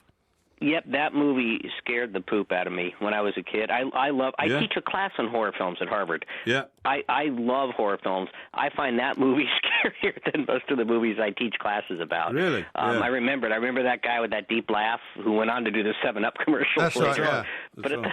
But at the time, he was terrifying. Yeah, so these tropes come back, and they're so much a part of our popular culture that we recognize them, even if we can't quite place why we know them. Absolutely. It's very interesting stuff. It is, yeah. Well, Dr. Thanks very much indeed. Thank you very much indeed for joining us. Dr. Schlossman there, Assistant Professor of Psychiatry at the Harvard Medical School. But you see... He's written a book called Zombie Autopsy. That's right. But that doc, you see, is basically exploring the history of cinematic zombieism. Yeah. Whereas this book that we've referred to, A Cultural History by Roger Luckhurst, Zombies, it really does go in and examine whether or not people were walking around in zombified states in Haiti 100 years ago. But when he reminded us of Wade Davis, that was the guy that we had on, that you had around with, remember, who was basically saying, look, why are you having a go at voodoo? Why are you having a go at zombieism? It's no different from any other religion. Yeah. And culturally speaking, these people have just the same right as you to worship whatever religion they want. But that's because it was practised and perpetuated by Papa Doc Duvalier and Tonton Makute. Well, exactly. Who were his terror police who went around threatening people. But we will zombify you. Yeah, but he argued with you and said that actually some of that was true, but some of it wasn't. And actually a lot of what the zombie priests did was in fact very valuable to the people. What do you mean? Well, you don't remember, do you? Cured them, you mean? Well, it either cured them or it helped them or it gave them belief in something, in the same way that you believe you're going to go to heaven if you don't do anything wrong. Of course I believe it. No, of course I remember it, you fool. There's no difference, is there? I know that. I mean, look at this one from Zach from Plymouth. He says, so basically, Porky said he could never take someone else's life, but he's happy to murder people who don't pay for fuel by blowing them up. No, not at all. You take me too literally there, man. All I'm talking about is a limited sort of explosion in the back of the car where the fuel... And also, going back to your, I'll give you a mention on Talk Sport reference. For a free glass of wine. That never happened. David in Essex says, Mike, now we know why every time Porky goes for lunch, gets new tyres or has his car fixed, Porky tells us all the brand names of the places he goes over and over again. No, I don't. Because that's what you do, isn't it? I don't. We've now discovered your MO. No. So you basically offer them a free mention on Talk Sport of the use of free tyres, free lunch, some free wine, absolutely untrue. Free petrol. Absolutely untrue. What I do is, if I want to tell you a story of something's happened, I tell you specifically and factually where it happened, what happened, whereas you are so airy-fairy, I took it to a garage. What garage? Where was it? Because I don't believe it was in a restaurant. What restaurant? Because I don't want to give people free publicity. I'm not giving people free publicity. No, of course you're not, because they're giving you free wine. No, I'm not. What I'm doing is I'm painting pictures in our millions of listeners' minds about what's been going on so that they can paint that picture themselves. Don't you realise a picture's worth 1,000,000 words? 1,000, actually. 1,000. Or in your case, 1,000 glasses of Pinot Grigio. This is Talk Sport. Talk Sport on DAB Digital Radio and 1089 and 1053 AM. Freedom for sport. Can we kick it? Yes, we can. Talk Sport.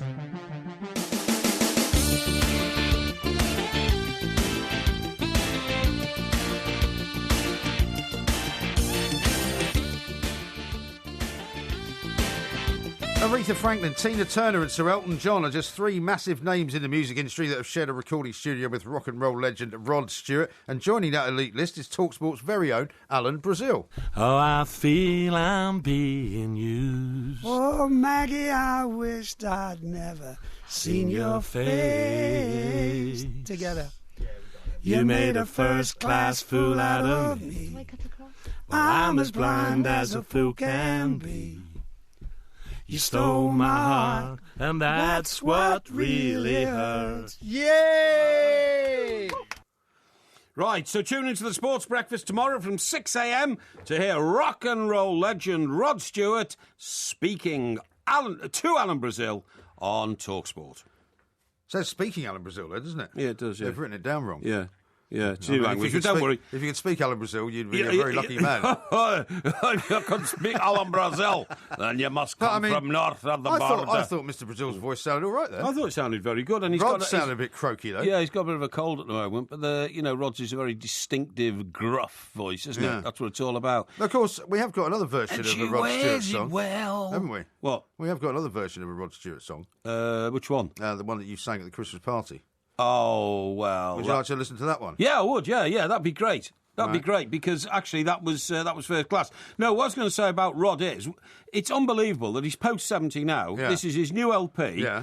and he did a massive sort of, bigging it up type tour, if you see what I mean. Yeah. And Al told me that when he went to see Rod, the person who was there with him was Penny. Right. And Penny Lancaster. Yeah, Penny Lancaster, his wife, and I think she's mother of 2 of his children. And he said she is absolutely delightful. She's she is lovely. Tall-legged girl, very pretty, very good-looking, but very outgoing and very friendly and all that kind of stuff. She'd tower over you. Yes, she would, actually. But do you know how they met? Rod was in the Dorchester having a meeting, and she was with a friend in there, in the Dorchester bar, and she walked up to him and asked for an autograph. Yeah. And from that, a relationship developed, and they've been together now 10 years. A long time. And lived together in his magnificent house in Essex somewhere, isn't it? No, I was going to say about the one in LA. Oh, right. Which is so He's big. got a place in Essex as well, though. He's just sold that. Has he?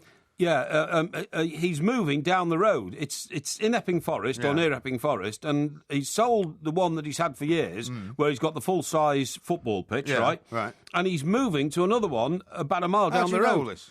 Because I heard about it. You heard about it? Yes, I heard about it, yeah. From who? From Rod, actually. Oh, really? Yeah, you know him, do you? No, but I know people who know him, who told me that, no, actually, the house is going because it's too big and all this kind of stuff, and the football pitch and all that. Okay. Moved down the road, he's resettled, basically, because they've got to start thinking about children's education and all that kind of stuff, Well, I know what that's like. Yeah, exactly. Do you think Mr. Brazil will play your horrendous version of his song from the Christmas party to him? No, I doubt it very much indeed. Yeah. Why would he? Well, we better play it now, then. Okay.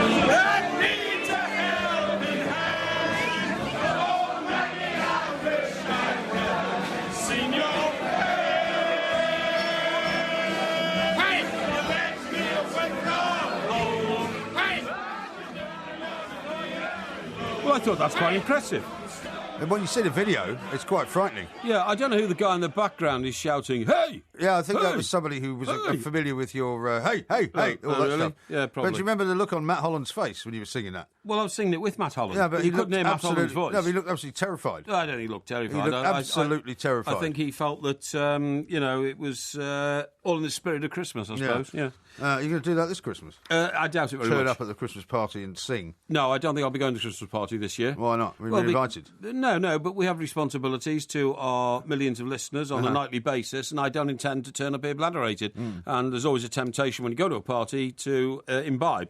I can't remember what happened last Christmas, whether we went to the Christmas party and then came and did a show. I can't remember. No, I'll tell you exactly what it was. I think I came and did a show, didn't I? You went for a couple of hours. Yeah. It was a night when I wasn't actually working in those days, so I went and represented us both until the early hours. That's right. I think I went early and then left and then went home and then came back to work. You did indeed, yeah. Because obviously one of us has to have some kind of work ethic around here. That's right, of course we do, Chris says, isn't that the part of the show where Porky should be abusing the guest? I'm disappointed. Why? And here's one from Ross. Why didn't Mike Parry ask the doc if zombieism can cure cancer? #plank. Well, because it's a different thing altogether, isn't it? And by the way, I thought he was a very good guest in the sense that he put it all into perspective. Yes. There was none of the old sort of sensationalism about it, No, which is what we want on this show. Well, we leave that to you. Sorry? Irish one says, I know it might be a bit of fun, but don't get too much into this cult zombie stuff. It's very dangerous, he says. Yeah, it could be indeed. Why do you think he would say that? Well, it can be dangerous. Well, how can it be dangerous? Because your mind can get warped by thinking about it and dreaming about it and all that kind of stuff, Because if you believe in heaven, right, and you believe in hell, and therefore you believe in good and evil, you believe in the devil, presumably you believe that you can be somehow changed to the dark side, do you? Well, I don't want to get into that. I like talking about that. Really? No, I don't talk about that. Listen, you are quite superstitious, aren't you? Not really. Did you know that it is the anniversary of the death of King Alfred? No, I didn't. It's King Alfred died in 899. Oh, yeah. I know this from my studies of English history. How many years ago? 899. Well, how many years ago is that?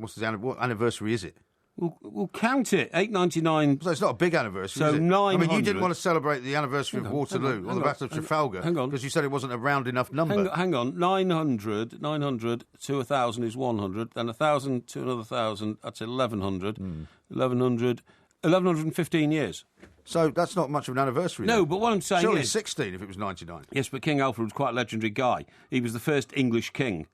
He was the fifth son of the West Saxon king, Ethelwulf. Why would you celebrate the 1116th anniversary? I'm not celebrating it. I'm telling you that it just so happens it's this week. It's not like a diamond jubilee or something, is it? It's this week, man. And you've got to remember... So what? Remember, he was the King of England because we only actually ruled Wessex in them days. Guess who ruled the rest of England and Great Britain and UK? I don't know. The Vikings. No, the Vikings, you fool. Any idiot knows that. Do you know what... well, I couldn't care less. Do you know what the names of his three brothers were? Alfred's? Yeah. I don't know, John? No. Tommy? No, this is the strange thing. Philip? And historians can't work it out. His George? three brothers... No, shut up a minute. His three brothers... Barry? Was it like the Bee Gees? No, it wasn't. Barry? No. Morris? No. It's three... Well, Peter? It might have been a medieval version of it, although it wasn't even medieval, actually. It was kind of prehistoric. But they were... hang on, King Alfred, the prehistoric king of Britain. No, used to ride around on a Tyrannosaurus Rex. No, he didn't, you idiot. Well, I don't mean prehistoric. I mean pre-medieval. Pre-medieval? Yeah, it was like 900, the year 900. Yeah. And his brothers were called Ethelbald... 899, introductory offer. No, here, get this. They were called Ethelbald, Ethelred, and Ethelbert. What's wrong with that? Well, that's where Bert comes from. Well, what about Ethelred the Unready? Was it one of them? No, it wasn't him. No, it wasn't him, no. Was he Ethelred the Ready, then? No, but did you know that the name Bert, like, hey, Bert... I thought that came from Albert. No, it doesn't. It comes from Ethelbert. Hey, Bert, how's your ferrets? Well, I don't know Ethelbald. How's Ethelred? Let's go down the pub with Ethelred. What a strange set of names. Why? Ethelbald, Ethelred and Ethelbert. Is that why you told me the story? Yeah, I suppose so, yeah. What a waste of time. He started the first Navy, by the way. Who, Alfred? Yeah, he did, yeah. What, did he have a coracle? Well, no, he didn't. He had a boat, obviously. What sort of boat did he have? Well, I don't know. You got to have a rowing boat. Got to have a boat to have a navy, haven't you? I suppose. You have. And he burnt the cakes as well. That was the one about burning the cakes. Yeah. Yep. Yeah, he's a great man, really, isn't he? He was a great man. Yeah. What did he die of? Old age, I think, or hemorrhoids. I think he died of hemorrhoids. Yeah. No, I think he did, honestly. Really? Okay. Yeah. We might find out more about King Alfred and his brothers in the next hour. Actually, I remember now, because I read it. He's thought to be the first person ever in the history of the world to have Crohn's disease, really? which was like hemorrhoids, yeah. Well, it was a disease of the bowel. That's right, yeah. Fine. Yeah. Anyway, that's enough of that. Asper Super Casino Westfield welcomes over 1.5 million visitors every year. With over 150 slot machines. We've a huge 400-seat poker room. Open 24/7 with free membership too. Win £100,000 throughout October and November, including a £5,000 weekly prize. Asper's Casino at Westfield Stratford. So that's why they call it Super. Terms apply. Details at asperstratford.co.uk. Over 18s, play responsibly, gambleaware.co.uk. An exhilarating drive is a given in the new BMW 320d ED+. But if you drive a company car, you might ask, what else is a given? First, there's exceptional fuel consumption from BMW Efficient Dynamics. Then there are CO2 emissions as low as 99 grams per kilometre, so you pay less benefit-in-kind tax. And there's more. BMW Business Navigation is now included as standard. Thrilling on the road, outstanding at the fuel pump. Request a test drive at your local BMW centre. Figures may vary depending on driving style and conditions. You're Philip of Grout Expectations Tiling. Yeah? Winston Wolfe. I'm told your business is expanding its territory. People are taking notice and you need looking after. So speak to Direct Line for your public liability insurance. They won't charge you admin fees for hitting the big time. And you better do it and do it quick, because big things are coming. What things? Contracts, Philip. Contracts. No administration fees when you increase your cover with Direct Line for Business. Can your business insurance do that? Search Direct Line Public Liability Insurance. Underwritten by UK Insurance Limited. Left a bit. Right a bit. Little bit more to the right. Ah, the fusspots. We like you, because you're not happy until everything is just right. And at Wix, nor are we. That's why we have a stylish range of tiling and flooring to suit all tastes.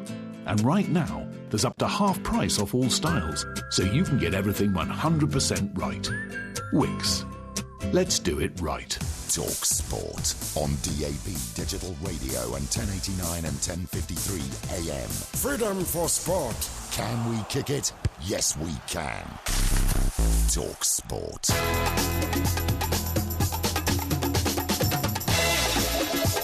This is Talk Sport. We are the two mics. There will be a podcast coming out a little bit later on. Edward's a bit worried about it. He says Porky knows a scary amount about Rod Stewart. Hashtag stalker. No, not at all.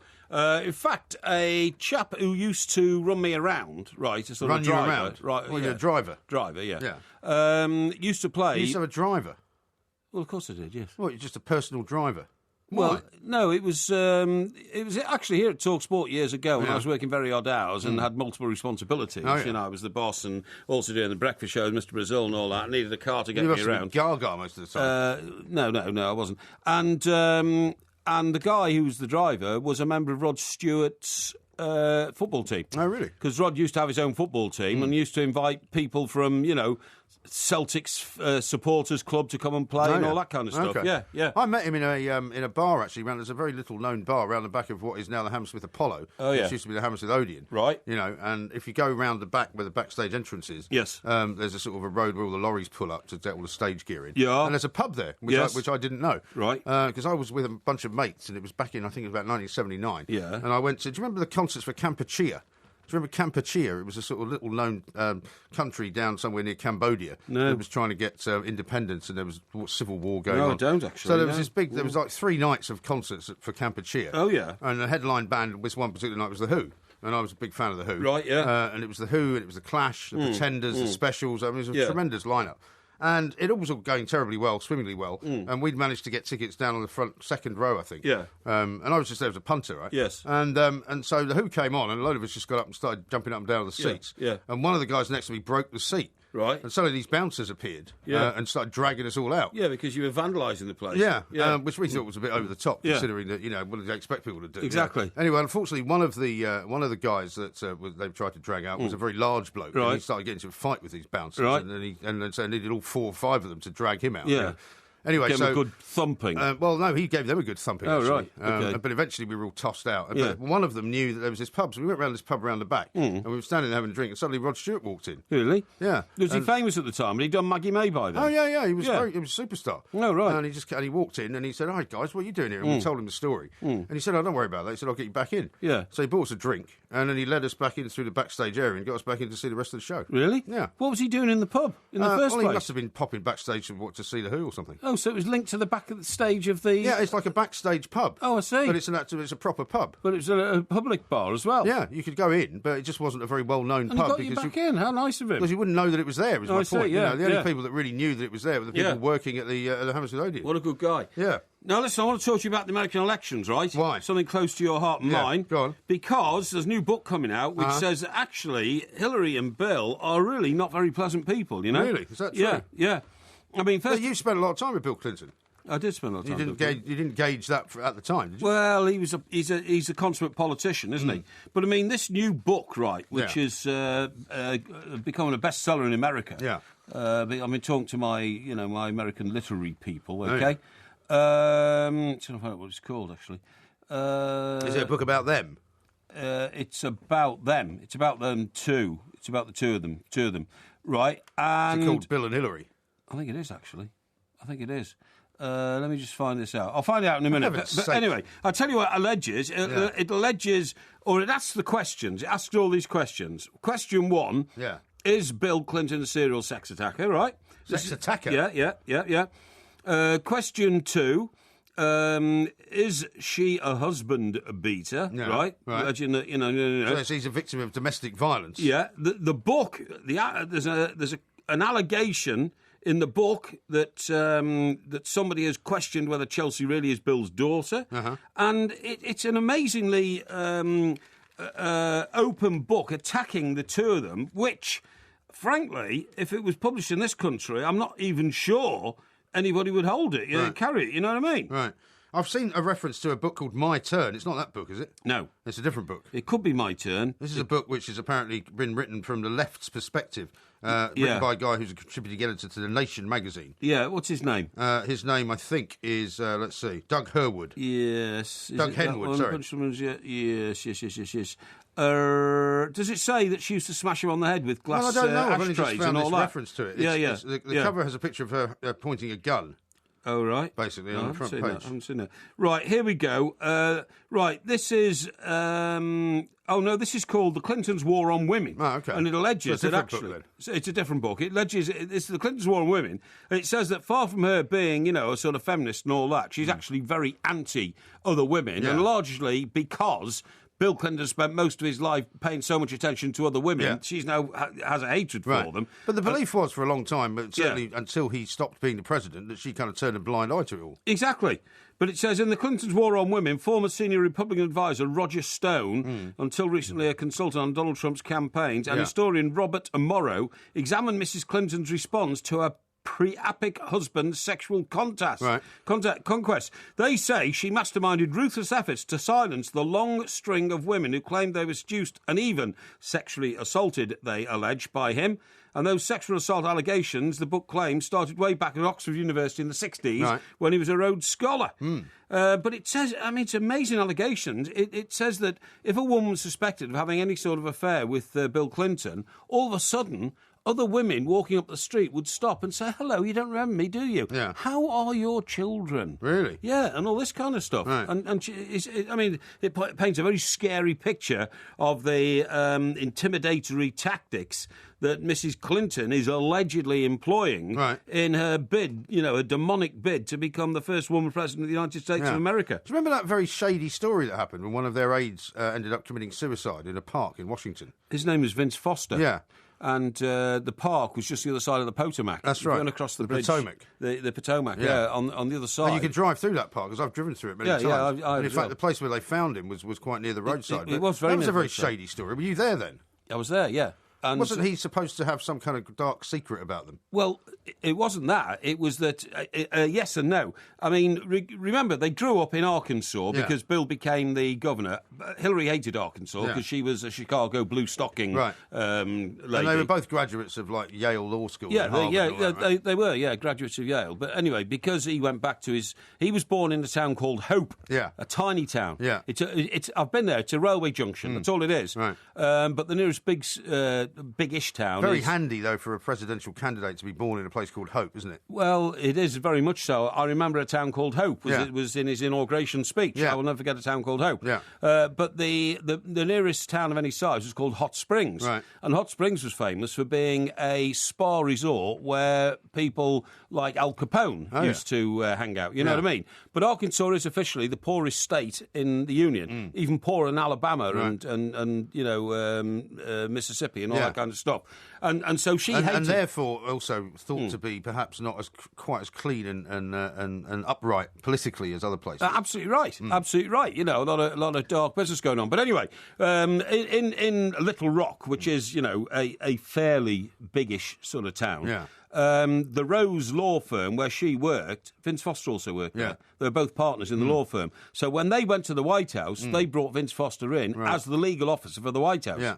But a year later, he committed suicide in the park. Amid all sorts of shenanigans and allegations and all sorts of stuff that was never proven. Allegations that she and Vince Foster were having a relationship, and all that kind of stuff. That he carried all their secrets and all that. Carried all the secrets and all that kind of stuff. But remember, then they got involved in things called the Whitewater conspiracy and all this kind of stuff. And it was a dark, murky old period of American history. Well, American politics is riddled with corruption, though, of course it is, yeah. I mean, because of the money, apart from anything else. Yes. I mean, there's a record number I'm reading here. I think it's something like 18 different candidates running for president at the moment, which will all be whittled down. But because they've changed the rules now, normally a lot of these would have dropped out because they wouldn't have been able to get any more funding. That's right. But they've changed the rules on the funding, so there's more and more people now, don't they? Yeah, but they get more and more funding, even if they're not getting any kind of representation in polling or anything like that. Yeah, that's right. So I mean, but you cannot get into the White House unless you're a multi-millionaire. No, that's absolutely right. Yeah, simple as that. No, you can't. Well, you can't live there unless you're a multi-millionaire.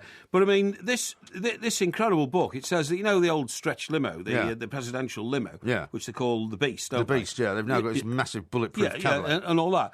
They said that, according to drivers' reports, they would literally be fighting, punching and screaming at each other in the back, hitting each other with, like anything that they could get to hand, an umbrella or something like that. Yeah. And then as soon as they arrived at the destination, the door opened, it was sweetness and light.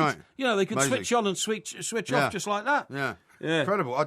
I wouldn't disbelieve any of that. Actually, I wouldn't disbelieve any of it either. Extraordinary couple. Yes. Extraordinary. Yes. This is Talk Sport. We are the two Mikes. Porkyvision's coming up very shortly. Sunday afternoon from 1:30. Exclusive national radio commentary of Villa versus Manchester City. Barclays Premier League live on... Well, they were riding around on white horses in full hunting gear, Right. you know, and they didn't even know it was Wouldn't full they have hunting been gear. in Penny Lane to do that? No, it was in Knoll Park in Kent. That would have made more sense, wouldn't I it? remember seeing a video of the promotion for Penny Lane when they walked down Penny Lane because Penny Lane's obviously in Liverpool. That's kind of you what know. I remember, yeah. Yeah, And Penny Lane being the sign and in everything. caps and coats and all that kind of stuff, you know. Yeah. But the one that was most weird was do you remember the Strawberry Fields one? They're Yeah. all climbing up a tree and all Yeah. that kind of stuff. Yeah. Where was that set? That was I don't know where that was set. So how many hours of video are you going to have to pour over when you get all this stuff? 20. 20 hours? No, not 20 hours. That's Hang a on. lot, isn't it? No, 1, 2, 3, 4, 5, 6, 7. 1, 2, 3. There's 30 singles altogether. No, not. What did I say? 20 hours. I'm 20 going mad. hours. No, it's more. It'd be more like about 3 hours. Yeah. More like about 3 hours. Oh, okay. But I mean, it's fantastic. You know, Day Tripper. I Want to Hold Your Hand. Eleanor Rigby. Yellow Submarine. Get Back. The whole of the Get Back thing on the roof. And by the way, they make reference to the fact that the Get Back one in 1969 was so revolutionary that when U2 had a go at what they call the rooftop gimmick, it didn't work. Oh, right. They did that in LA. Do you remember? Yeah, they did. The streets that have the streets with no names. The street with no name, yeah. Yeah. Well, I mean, I wouldn't say it didn't work, but I mean, Yeah. it wasn't ever going to be as iconic, I suppose, as the Beatles. Because the thing about the Beatles was they broke up about a week later or something, didn't they? Yeah, I think they was almost announced that they had broken up there because John Lennon closed it by saying, "Thank you very much, I hope we passed the audition." Yeah. And that was it. That was the last song they ever played, wasn't it? Yeah.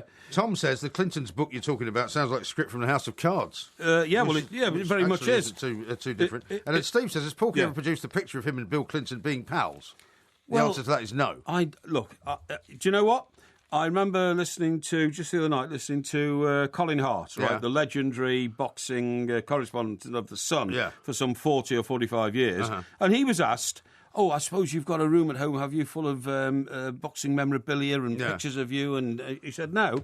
He said, I never asked a boxer for a pair of his gloves. He said, unlike some of my Fleet Street colleagues who spend all their time doing it and then, and put them on show at home. He said, and I never once asked to have my picture taken with a famous boxer. He said, that wasn't why I was in the game. He said, I was there to report on it, not to become part of the story. Unlike you. And I feel exactly the same way. Well, you said there's a picture of you and Bill Clinton, though.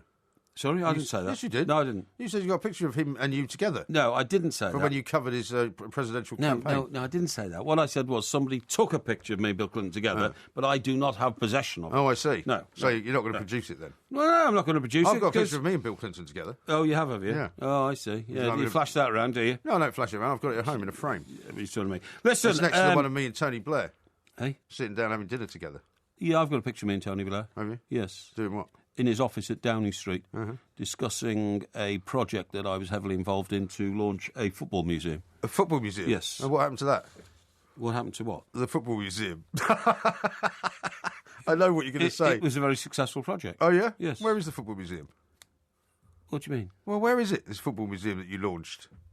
Where is it? Yeah. Well, what are you talking about? Well, you said you were there to talk about launching a very interesting project about a football museum. It merged with another football museum. And so yours never got off the ground then? Oh, it certainly did. Yeah, no, it's very popular. Very, very popular. What was your football museum called? It was called the Parry's Old Curiosity Shop. Don't be ridiculous. It was called the FA Premier League Hall of Fame. Oh, was this while you were at the FA?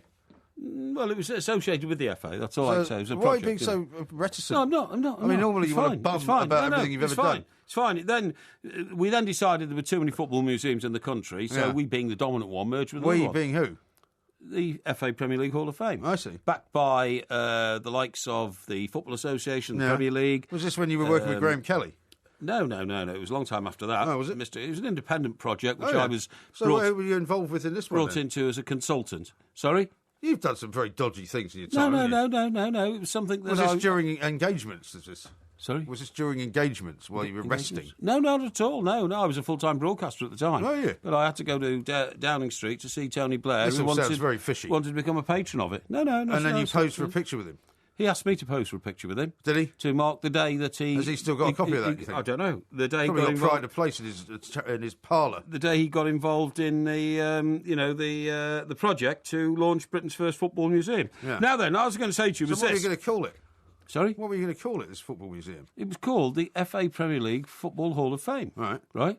So the FA and the Premier League were together? Well, yes. Normally they're not, are they? Yeah, well, they're normally at odds. They were on this occasion. So who are you representing, the FA or the Premier League? I was representing the investors into the museum. Right. Yes, well, the Hall of Fame, actually, right. Hall of Fame, yeah. Right, now then... Did they get their money back? Sorry? Did they get their money back? What do you mean? Well, the investors. I mean, if they invested money in it. Well, it's still ongoing. And Gary Lineker came and opened it, by the way. Did he? Picture of me with Gary Lineker. Oh, right. Yeah. Well, bring all these pictures in. Yeah. Now, listen, I told you what I was going to say to you, was, what do you think about these people who write columns, usually women, urging a man to marry his girlfriend? What do you mean?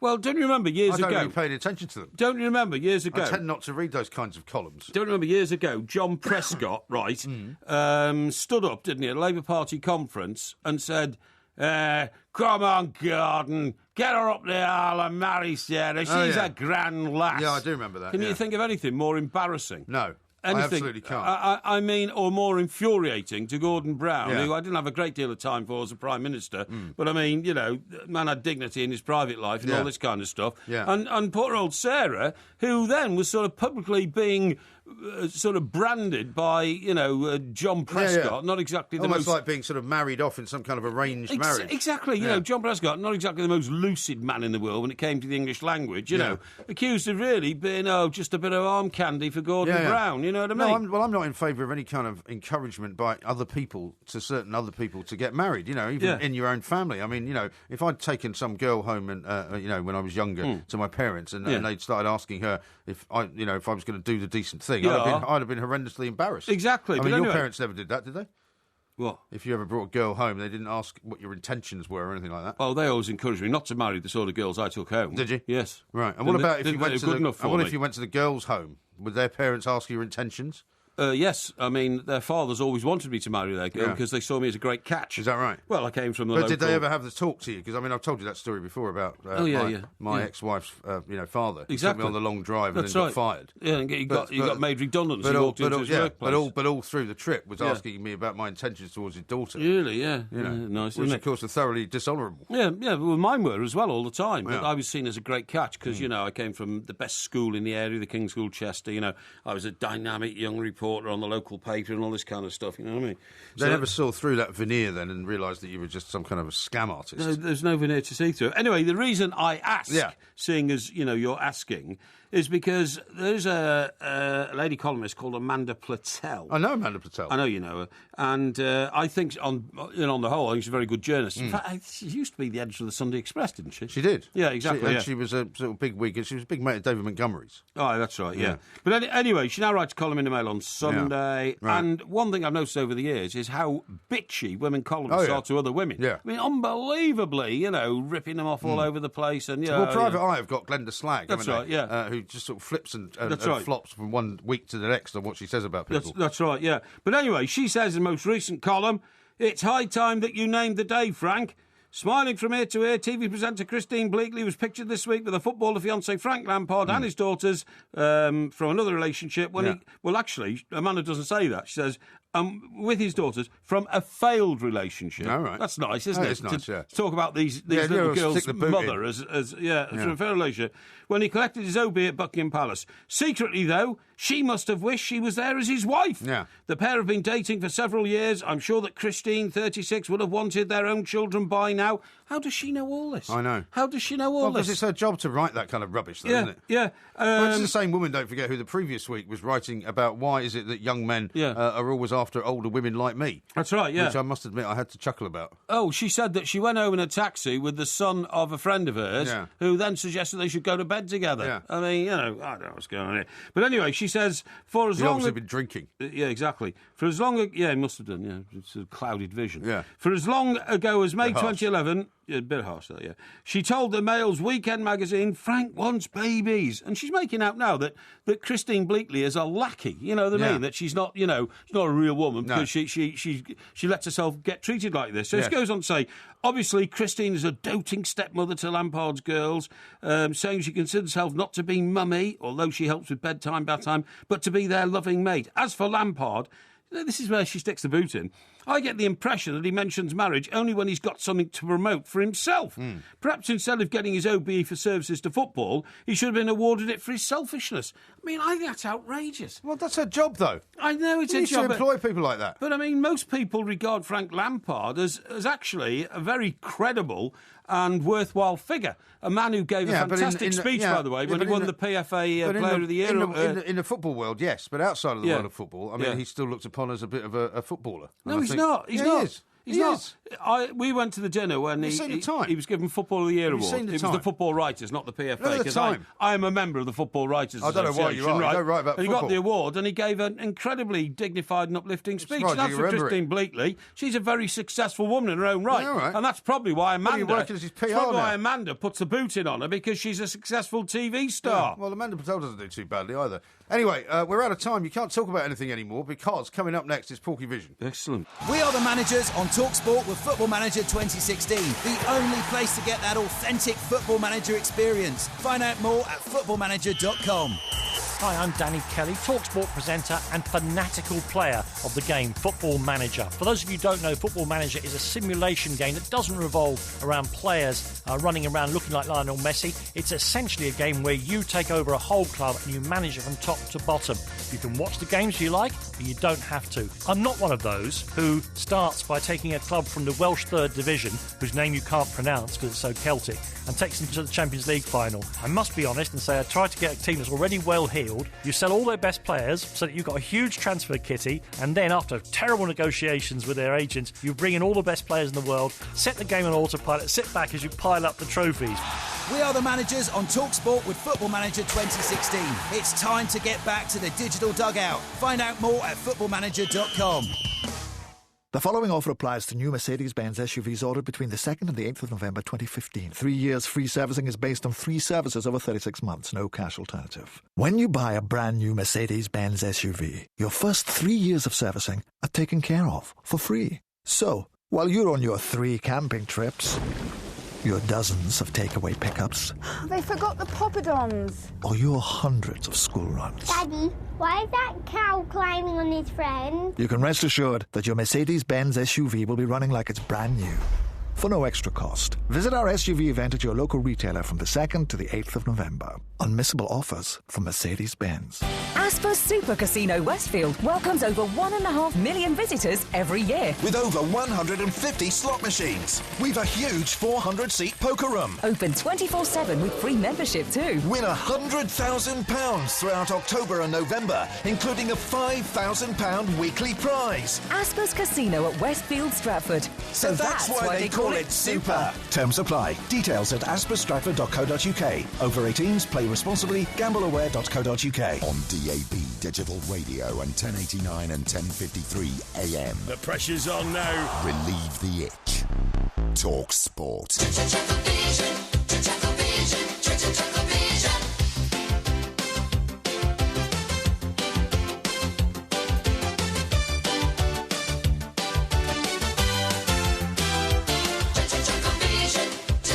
Talk Sport, we are the two mics. There will be a podcast coming out a little bit later on, of course. That music signals only one thing. It is this time for this week's edition of Porkyvision. Yeah, absolutely. What have you been watching this week, Mr. Parry? Well, I'll tell you what I've been watching. It's fantastic, and it's a programme from years ago, which I've just rekindled my interest in.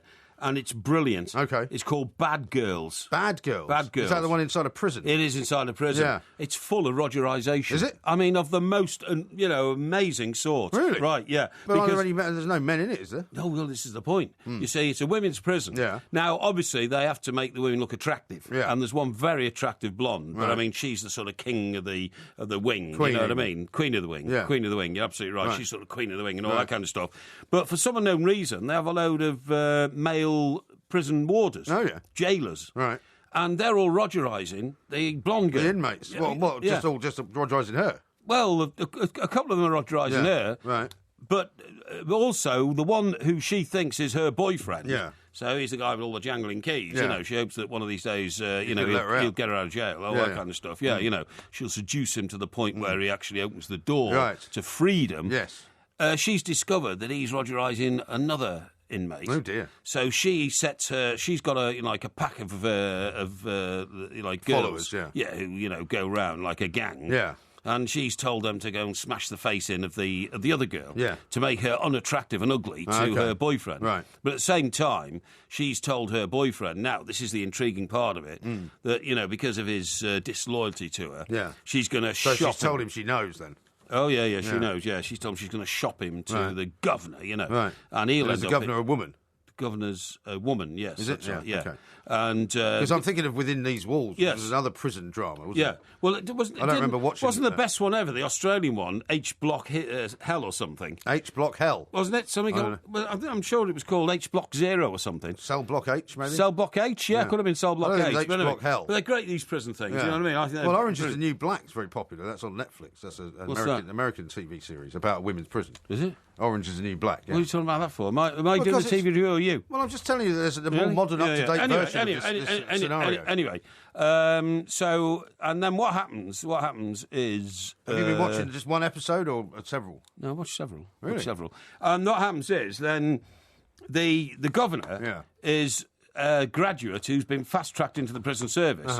So old Jim, who is the boyfriend, you know, who's now in terrible trouble, has had no respect for her at all. Right. Because she doesn't know the job. He says, I've done 14 years in this prison on this wing and all that, and every inmate and all that. What do? 3 years in a lecture theatre at university and all this. So he's been quite horrible to the governor. Common complaint. To the gov, you know. In fact, they call her Governor Number One. You know, in a prison, they don't call them like Governor Assistant, Governor all that. They call them Governor Number One, Governor Number Two, Governor Number Three, Governor Number Four. Oh, okay. And the way it works... I had no idea. Yeah, I know about this, yeah. And the way it works is that if Governor Number 2 or 3 wants to go from one part of the jail to another... They have to go through all these locked doors because prisons are full of locked doors. Of course. Right? That would make sense. And what happens is, if they have to open the door at one end of the corridor and then they walk down the door, all the wardens who are opening and closing the doors have to shout, Governor Number 2 coming through, and all this kind of stuff. You know what I mean? Isn't that amazing? Well, I suppose they used to do that. I don't know if they still do that. Yeah, they still do that. Have you ever been inside a prison? Yes. Which one? The one in America where they put me in a locked cell with an Apache killer. Oh, yeah, I remember you telling us that story. Who I thought was going to kill me. Yeah. But no, that's another story. Yeah. Now, the point is, old Jim, now you see, now he's been, sort of berating the governor for being, a fast-track graduate. Knows nothing about the prison. Yeah. Now, of course... is enthralled to the governor who could save or ruin his career. I see. Because the governor has been told... Because nobody's ever straight in any of these shows, is it? No. They always use some kind of bad news to their own advantage. Old Jim has been leg-us overing with the female inmate, you know what I mean? What's her name? Which is against the rules. Who? The woman, the female inmate.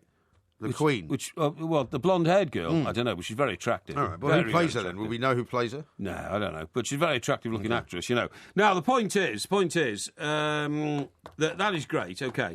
And... So where can you see that, though?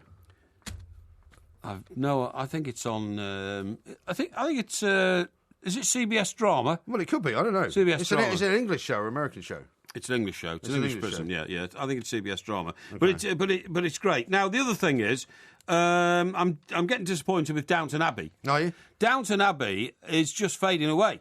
Well, that's I think was the last one weekend, not the penultimate one, and the last one's coming up this weekend. That's right. That is right. Yeah, and then there's the Christmas special. Yeah, at which they all just here we go. stand The around main Christmas cast tree. of Mad Girls is starring Victoria Alcock. Right? Could that be her? Is she the blonde girl? I don't know. I haven't seen a picture of her. Well, yet. look for a picture of Victoria Alcock, and you'll be able to tell, won't you? Yeah, I will. Trouble is, you want to know too much about these things. I make it more mysterious. Yeah. Now, what I was going to say is Downton Abbey. Now, I don't get Downton Abbey. Oh, Coronation Street, by the way, is getting really good. They've murdered Callum, right? Yeah. Buried him in the concrete beneath Gail's bedroom. Oh, yeah. And now everybody's panicking about...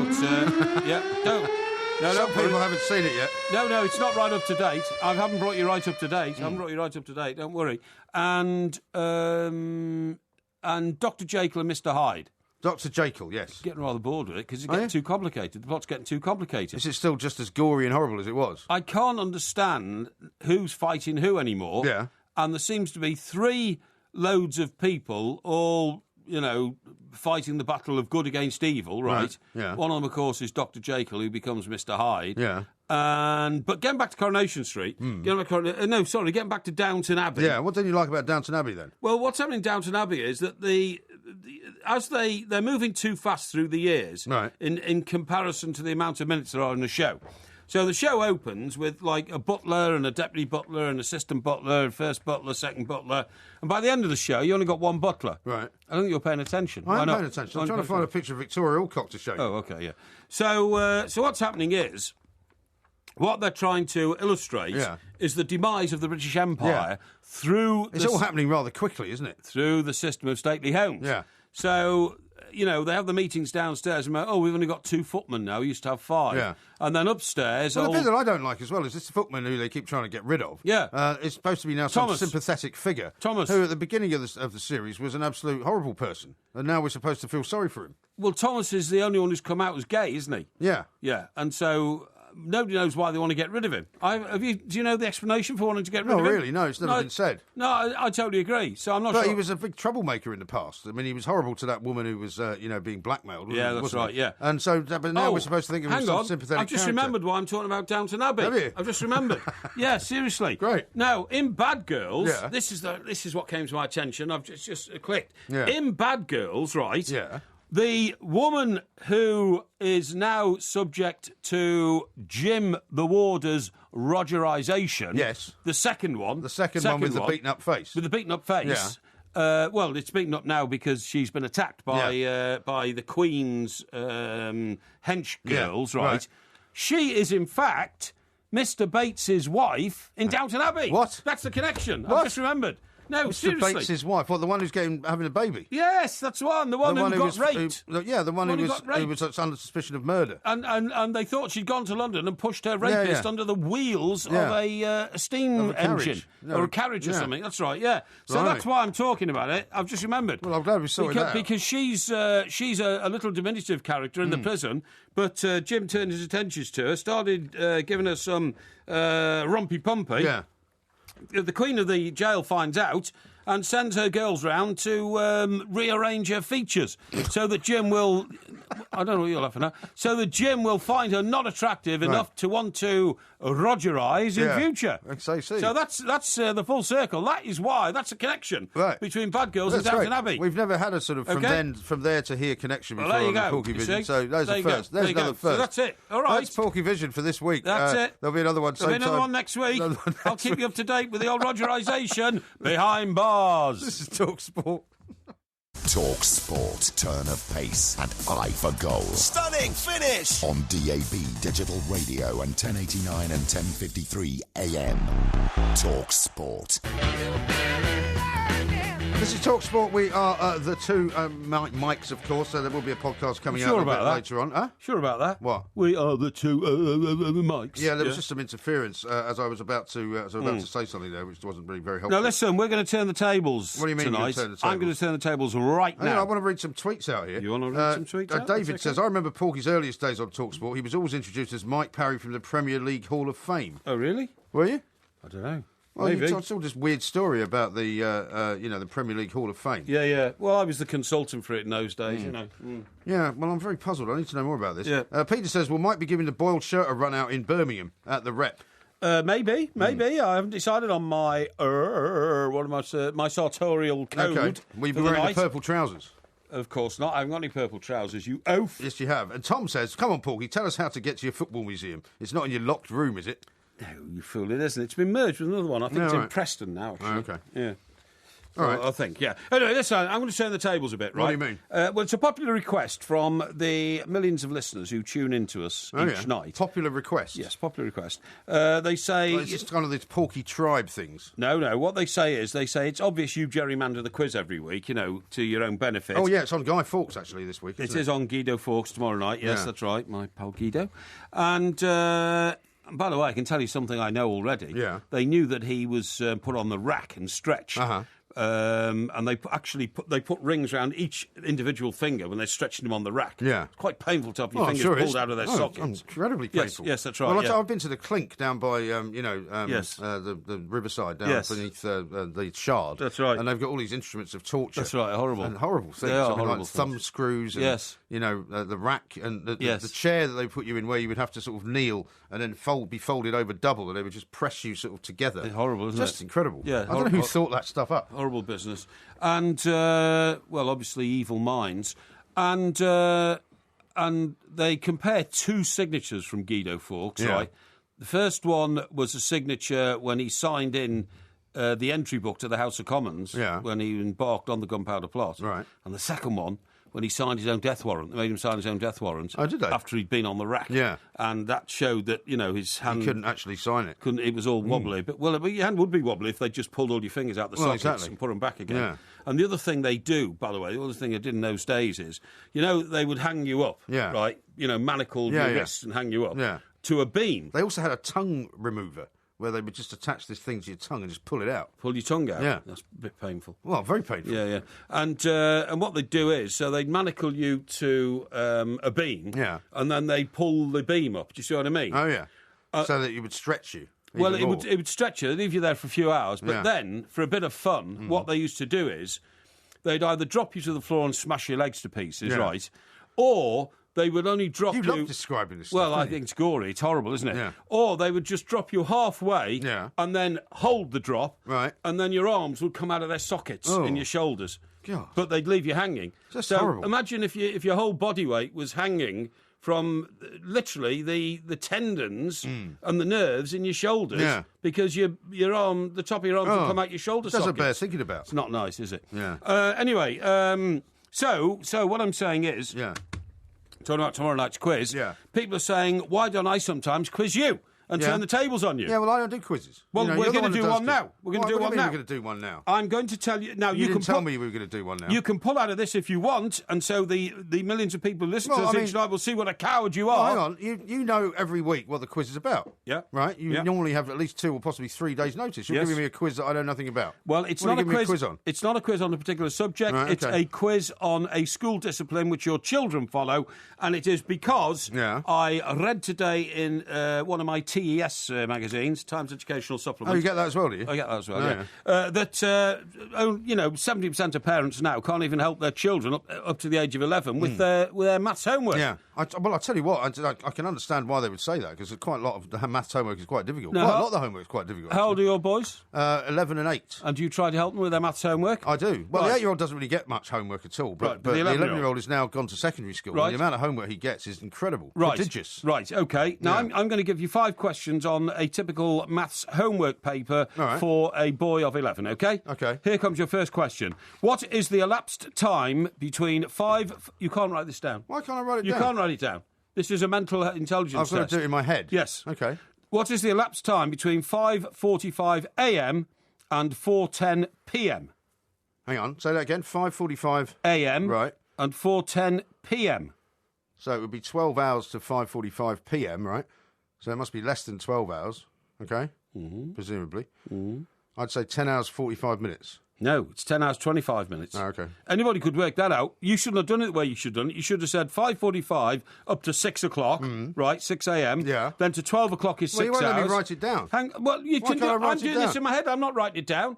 Right, so what do you mean you're not writing it down? It was easy for me. You've got the questions there and the answers. I am telling you this. I'd have gone 5:45 to 6 o'clock, then 6 till 12 is 6 hours, 12 to 4 is 10 hours, plus 10 minutes is 10:10, plus 15, it's easy. Okay. It's 10:25. I'd have got it easy. OK. Right, so you have to do this in your head. All right. The second one. Subtract 457... Don't write this down. I have to You've got a pen in your hand. Of course I've got to write it down. No. How can I do it in my head? Subtract 457 from 832. 457 from 830. I can't do that in my head. I need to write it down. It's easy. 457 from 830, I have to write it down. No, you don't. I'll tell you how to do it, right? 457 from 832, you say, I'll tell you what I'll do. I'll take 500 off 832. Yeah. What would that be? That would be 332. That's right. And then the difference between 457 and 500 is... Is 43. So you add 43. Add 43 to what? To what you just said. So what? I said when you take 500 off 832... I just write it down. That's the way I would do it. No, you can't write it down. Why would I do it in my head? That's ridiculous. I could do it. I did it in my head. Well, you say that, but I mean, if I could do it in my head, I'd give you the answer. Well, can't you do it in your head? Well, if I did it, why can't I just write it down? Because you're not allowed to. Well, that's ridiculous. All right, we'll write it down then. All right, so what's the number? Subtract 457 from 832. 457 from 832. I think it's easier to do it in your head. 7 is 5, no. 12 take away 5 is 7.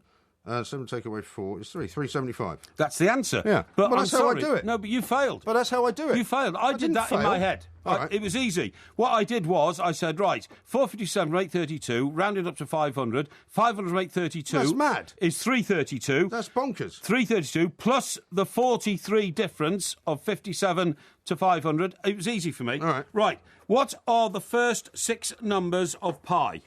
3.14159. Who's given you the answers? Nobody's given me the answers. I just happen to know that. It's 22 over 7. Everybody knows pi. 22 over 7. What do you mean 22 over 7? 22 over 7 is what pi is. Yeah, well, it's normally... as a decimal, that's what it is. I know that, but normally pi is 3.11111 recurring, isn't it? No, it isn't. Anyway, 3.14159. All right, that's correct. I know that one. What number is next in this sequence? Okay. 1, 9, 25, 49. 81. Yeah, on what you based that on? Because it's factors of 8, isn't it? It is, yeah. Yeah. Well, yes, it is. Factors of 8. Yes, that's right. Right, now then, what is the answer to this one? Right. 6 minus... Yeah.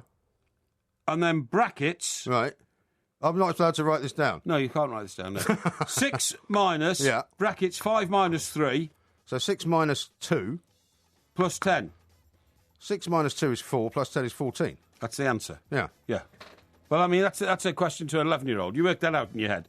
But the more difficult ones, you couldn't. Well, no, I think this brands you as a thicko. No, it doesn't. I got 4 out of 5 right, didn't I? No, but I did. No, but you only got you only got question 2 right after you had to write it down. Well, of course you write it down. You have to do long. I mean, one of the reasons I read this story, one of the reasons people can't do it is because they can't do long division and they can't do long actual arithmetic written down. The only reason you're not supposed to do it in your head. They don't go to 11-year-olds and say, "Do this in your head." Yes, they do. How do you know? In case they become shopkeepers and they need to be able to deal with change. And also... Nobody knows about that in shops. That's the whole point of the story. Now, listen, when I asked you the first 6 numbers of pi, you only got it right because it was like one of those things that your parents drummed into your head. Yeah, it's one of those things in your head, like 22 over 7, yeah. No, it's well, not. What's wrong with that? It is 22 over 7. I mean, for instance... Right, why don't you divide 7 into 22 then in your head? I've done that. And what do you get? You get pi. Don't worry about it. Well, exactly. Now then, I don't think you're very bright, and I think that... Well, what you think is of no consequence to me. The fact that you can think at all is sufficiently extraordinary. I think the headmaster of your 11-year-old boy's school should be notified that you're too thick as a parent to help your child with his maths homework, and therefore, in my view... Thank God one of your kids is in the class to lower the IQ generally. In my view, an uncaring parent. Because if you cared for your children that much, you'd go off somewhere and learn a bit more about maths so you could help your kids. You don't care about helping your kids. You only care about drinking £70 bottles of champagne and revving up your old banger of a 4x4 car until you blow up the gearbox. How many children then you've got to pay £3,500 to get it repaired, which means, obviously, folks, millions of listeners out there, his children will get no Christmas presents this Christmas because you've got to pay for a broken gearbox. Well, they won't get any from you anyway, that's for sure. They're not holding their breath for that one. Another crappy balsa wood plane for one.